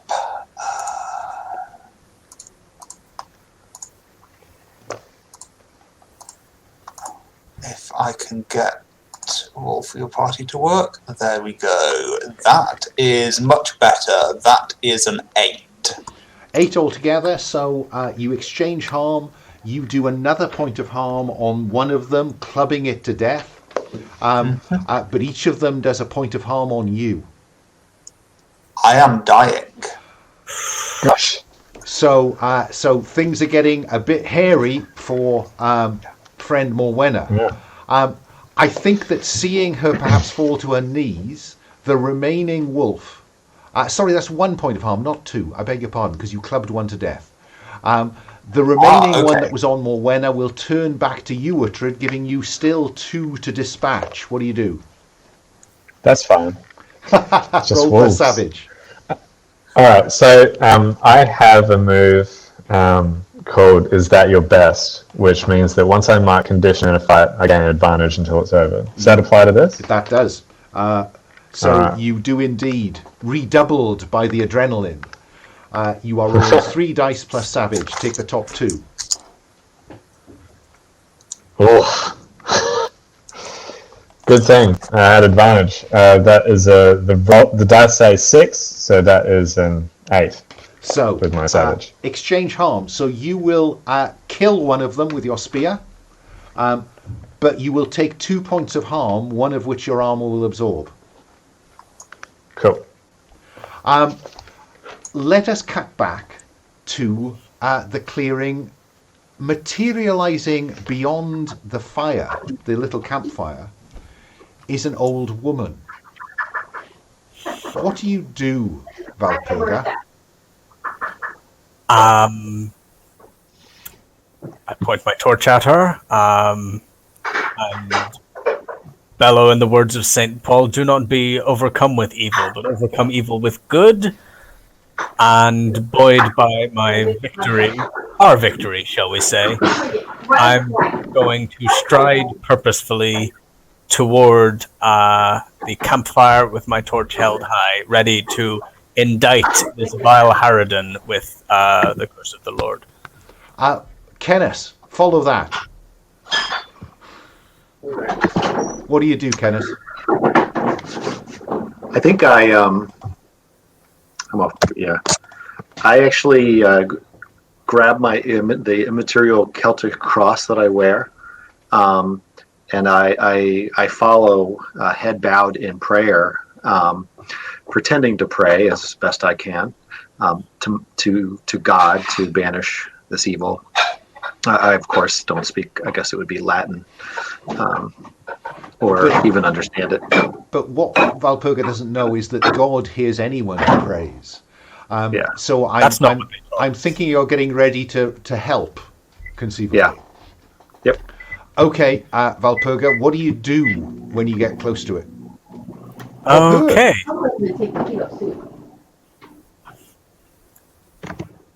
I guess I'm going to see.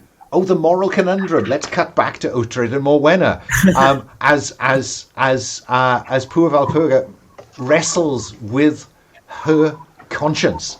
Uhtred, there is a wolf left, and Morwenna is on her knees behind you. What do you do? Alright, I need to get rid of this final wolf. So, am I... There's no wolves paying any attention to Morwenna at this point, are there? There's only one of the 4 left, and he is yours. Alright, let's fight it. Roll plus savage. I still have advantage, is that correct? Until the end of this fight. Alright, that is a 7, 9. 9. Oh, Morwenna, is there anything you could do to help? To shovel that up to a 10? I'm on my knees, but I I still manage to reach out with the staff while the wolf is distracted and sweep its legs from behind. That's what I attempt to do. Okay, roll to help or hinder. When you say how you help a PC after they've rolled, roll plus subtle. So if you can subtle or steal for any other. So it's steal for a physical help. Steal. So that's a +1, and that's a 4, 5, 6, 7, and 8. On 7+, you choose +1 or -1, so you add 1. So you add 1 to that, making it a 10. Uhtred, show us how you dispatch the final wolf with the aid of a little bit of tripping from Morwenna. Brilliant. I imagine with this final wolf, before Morwenna intervenes, Uhtred and the wolf are like kind of circling each other, and Uhtred's like crouched down with the spear. Because of course it's the biggest wolf. It's the biggest wolf, of course it is. So I think with its the wolf sort of tripped by the staff, Uhtred will seize the moment. He'll charge forward, lower the spear. The wolf tries to right itself, and he'll basically impale it directly into the ground, just pinning it in place. I think that's a suitable end to a big wolf. Back in the clearing, Kenneth is praying behind you, Valpurga. You wrestled with your conscience. What has your conscience told you to do? It told me not to suffer a witch to live. So is that the cry on your lips? It is, and I am going to raise my basically walking stick, and I am going to beseech the Lord to empower it. And I'm going to, with my other hand, seize hold of my torch by the wrong end, burning myself, and I'm going to take a wound rather than increase my debt. So I will God loves a sacrifice. Yeah, I mean, he gets a bit coy about it when the New Testament comes, but we all know. Yeah. So, roll plus savage. Plus savage, okay. Oh, no, sorry, plus soul. Oh, thank God, yeah. okay. Yeah, sorry. Oh, that is 10 plus 2 is, that is 12. 12. On 12 plus, you get an additional advantage, as well as killing her. So you can kill her slowly and give her a chance to monologue, or you a chance to monologue, or you can simply have the power of God disperse her. I don't think I want to hear anything she has to say. I'm glad, my friend here to see this, but the Bible is very clear on this subject, and I don't want to spin out this violence for any longer than I need to, because I'm not sure my nerve will last that long. She's entirely. She has no armor. She appears to be just a wizened old woman.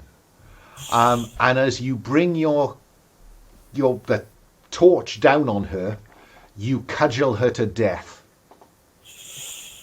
with the power of God. Yep, or the power of having non-brittle bones from being much younger than her. But I'll save till later in life to start thinking clearly about this. Oh boy. And as she crumples to the ground, and the clothes that she was wearing, it's as though, I'm slightly thinking Obi-Wan here, the clothes just collapse, and she's gone.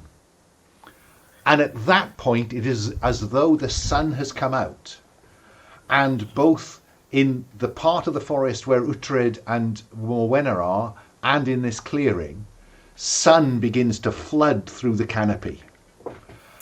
And in fact, Uhtred, now that you can see, they are literally 30 yards that way.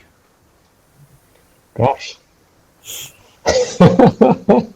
Well, chalk up 1 point for the Jewish desert god. Thank you very much.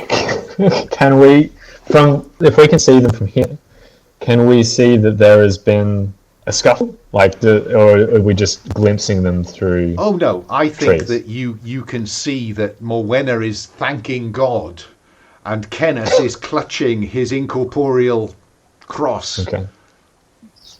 Yeah? Cool. Well, Perga, presumably. Yeah. Yeah, unless something is about to happen, Uhtred will, before he runs over to those two, he's going to tend to Morwenna. Fine. So that is needle, thread, and splint. Yeah? That's right.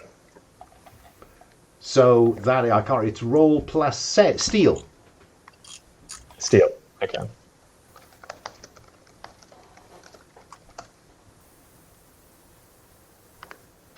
The fight is over. I don't have this advantage anymore, do I? The fight is gone, I fear. Yeah. Yeah. Alas. Okay. That's a 6. The nice thing about this is that even on a 6-, you clear dying. So any of the dying boxes are really? cleared. But the patient is disadvantaged until properly healed. Now, clearly in a one-shot, that's Nautna Summit. We have 5 minutes left. Are you on a hard finish on the hour? Because I'd quite like to give you a chance to epilogue, and then I'd quite like to do a little debrief. I'm not on a hard finish. I'm good. Okay. Oh, fine. Thank you. If you can give me until 5 or 10 past the hour, I'd be really grateful. So let us now have some epilogues. You know, this is the end of the movie. We get to see each of the characters in some situation that gives you a sense of kind of tying them up. So let's see if we were to start. Actually, before we move on, can I just say one thing to Walpurga as I'm lying there getting stitched up? Yeah. Sure. Which is, be thankful that you were right, because you struck without knowing, and that could have taken an innocent woman's life. I hear you, but I must trust that the Lord would not direct me to take the life of an innocent. I just turn away with hard eyes because I don't have that view of gods. Yeah, like it's sort of breaking my heart. I feel like the two of them are really not gonna reach a meeting of minds on this. And that would be great if we had a second session now to explore how this changes the relationship. You know, if were this pilot to be turned into a series, who knows where this could go. But for now, can I start with Kenneth? What do we see of Kenneth? Either immediately afterwards or a little space of time later, Kenneth?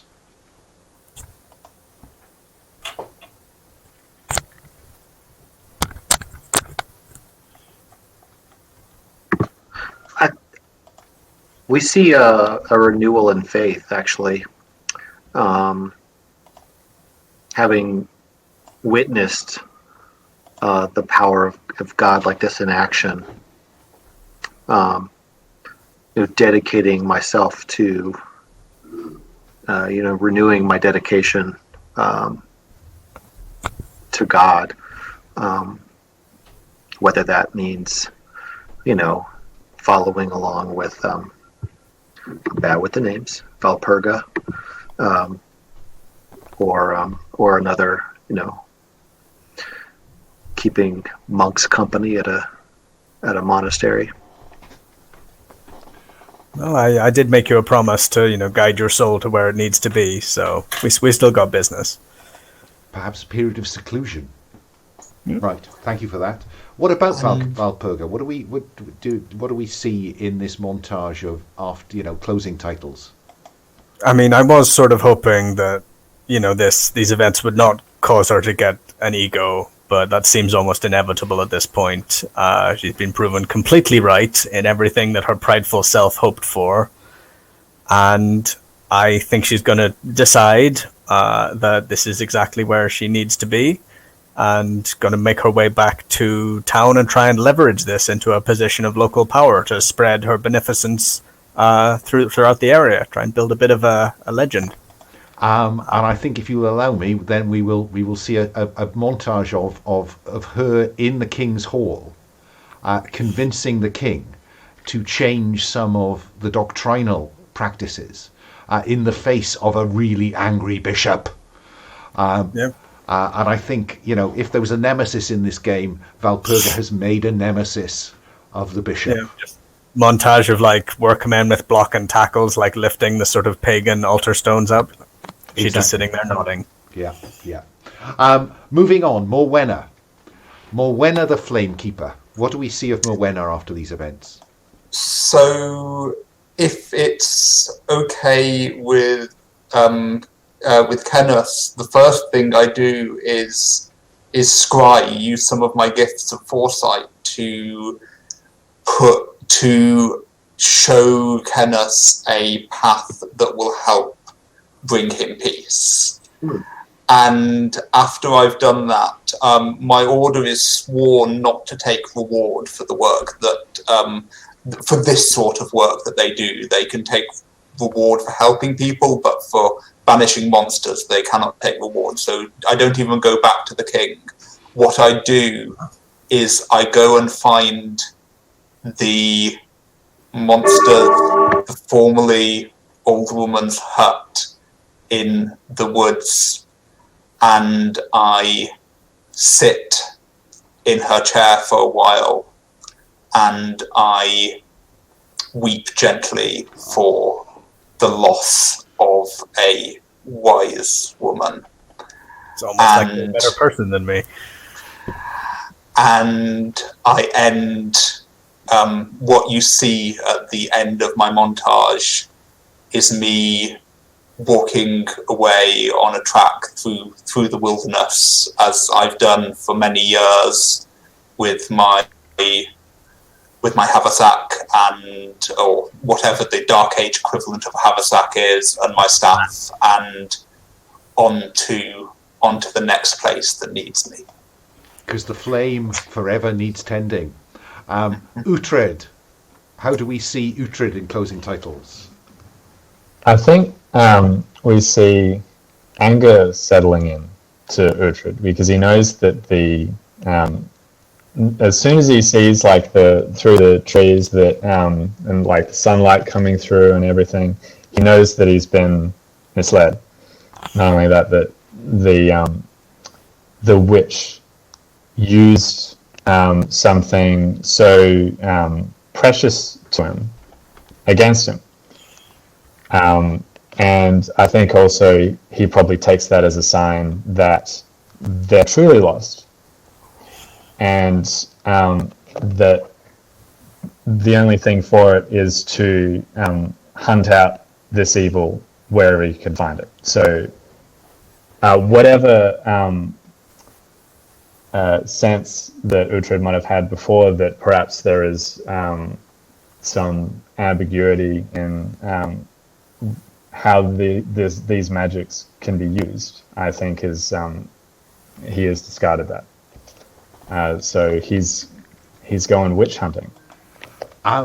Would you allow me, Morwenna, to have, as you disappear over a rise, just into shot comes Uhtred? Absolutely. Absolutely. Excellent. Yeah? Okay, that was tremendous, folks. Thanks very much. I for one shots, I use a kind of feedback process called roses and thorns.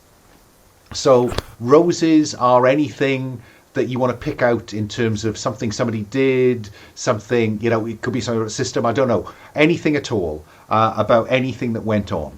And I know Scott's used to this process, so I'll start with you again, Scott. Sorry to put you under pressure. But any roses?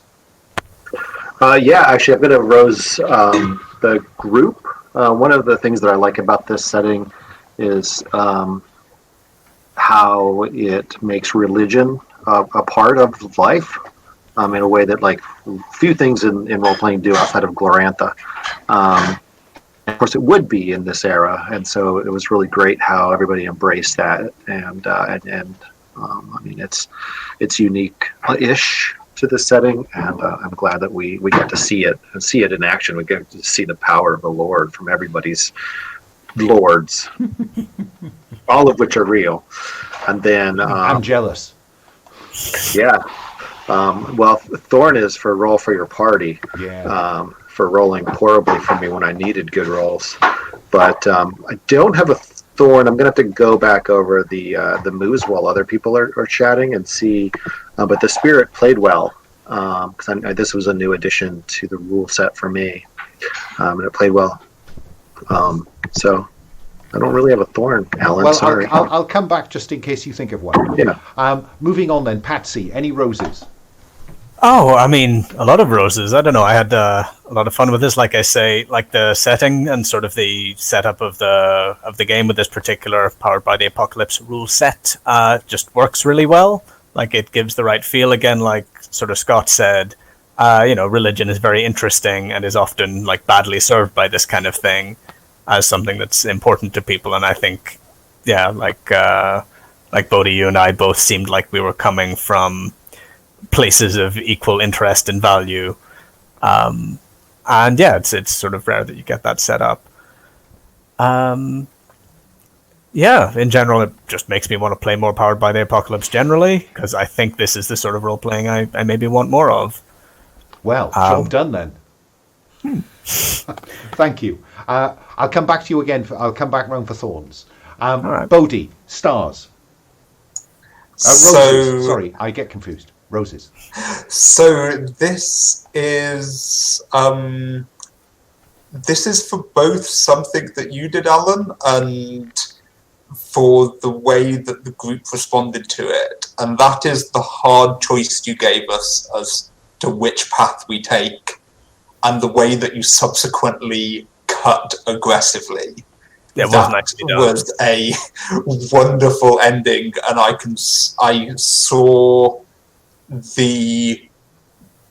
everyone respond to that by kind of upping the pace, upping the tempo. I was perhaps a little slower to do that than I might have been, but that crescendo to the end kind of really drove home the finish. Oh, that's very kind of you. Thank you. And finally, James, any roses? Yeah, definitely. I was really impressed with the whole session with how cohesive the tone was, which is both like you, Alan, and really everybody. Just everything just it's so difficult in these things to keep both a consistent tone, but also a grounded, serious tone without sort of lapsing into more typical sort of fantasy, like jovial stuff, or people breaking like the tone of the dialogue even, and that sort of thing. And it worked really well. I really enjoyed that aspect to it. You don't really see it often. Yeah, I'd absolutely agree with that. If I could just thank you all, because one of the challenges with an inverted commas historical thing is that if you're not careful, you end up neither one thing nor the other. So I really would thank all of you for kind of leaning into the kind of the breadcrumbs I laid out. So thank you for that. I think that was well put, James. I think that you all kind of took to the setting and embraced it. And I can't ask for any more than that. So that's a general rose. I think specifically, Bodhi, I loved the way that you visualized the power of Bridget. And from early on, all that kind of plant growth and stuff was there. And I love that when people are consistent and they build a fiction that way. Thank you for that. Thank you. Ken, Scott, in terms of Kenneth, I think it's quite difficult to play the spirit. In theory, in my mind, I wasn't certain how it was going to work. I think it worked better than I thought it was, and I think that's because you played it like a spirit. So thank you for that. Because some of the other monstrous, the werewolf and the revenant, they're a bit more concrete in terms of what people could do with it. But I think the spirit, you could do almost anything with it, and I liked what you did with it. So thank you for that. Uhtred, I loved the fact that you stayed true to character and went with what you thought your lost ones were telling you to do. Even though you, the player, knew that we'd had the foreshadowing of they're going to play with you. So I really thank you for doing that, because it would have been relatively straightforward to say, oh no, because that one doesn't. I particularly love that because Uhtred gives this speech about they're going to use our weaknesses against it, and then immediately, so good. Nice. That's like those kinds of choices are like my favorite thing in role playing. So thank you for putting that in front of me. Well, we'll just sit here and reflect glory. I'll go for that. Thank you. And Patsy, in terms of that kind of, you went with pride, and you stuck with it. Because it with those compels. Sometimes there's a kind of, some players will kind of just leave that, wait until he says something.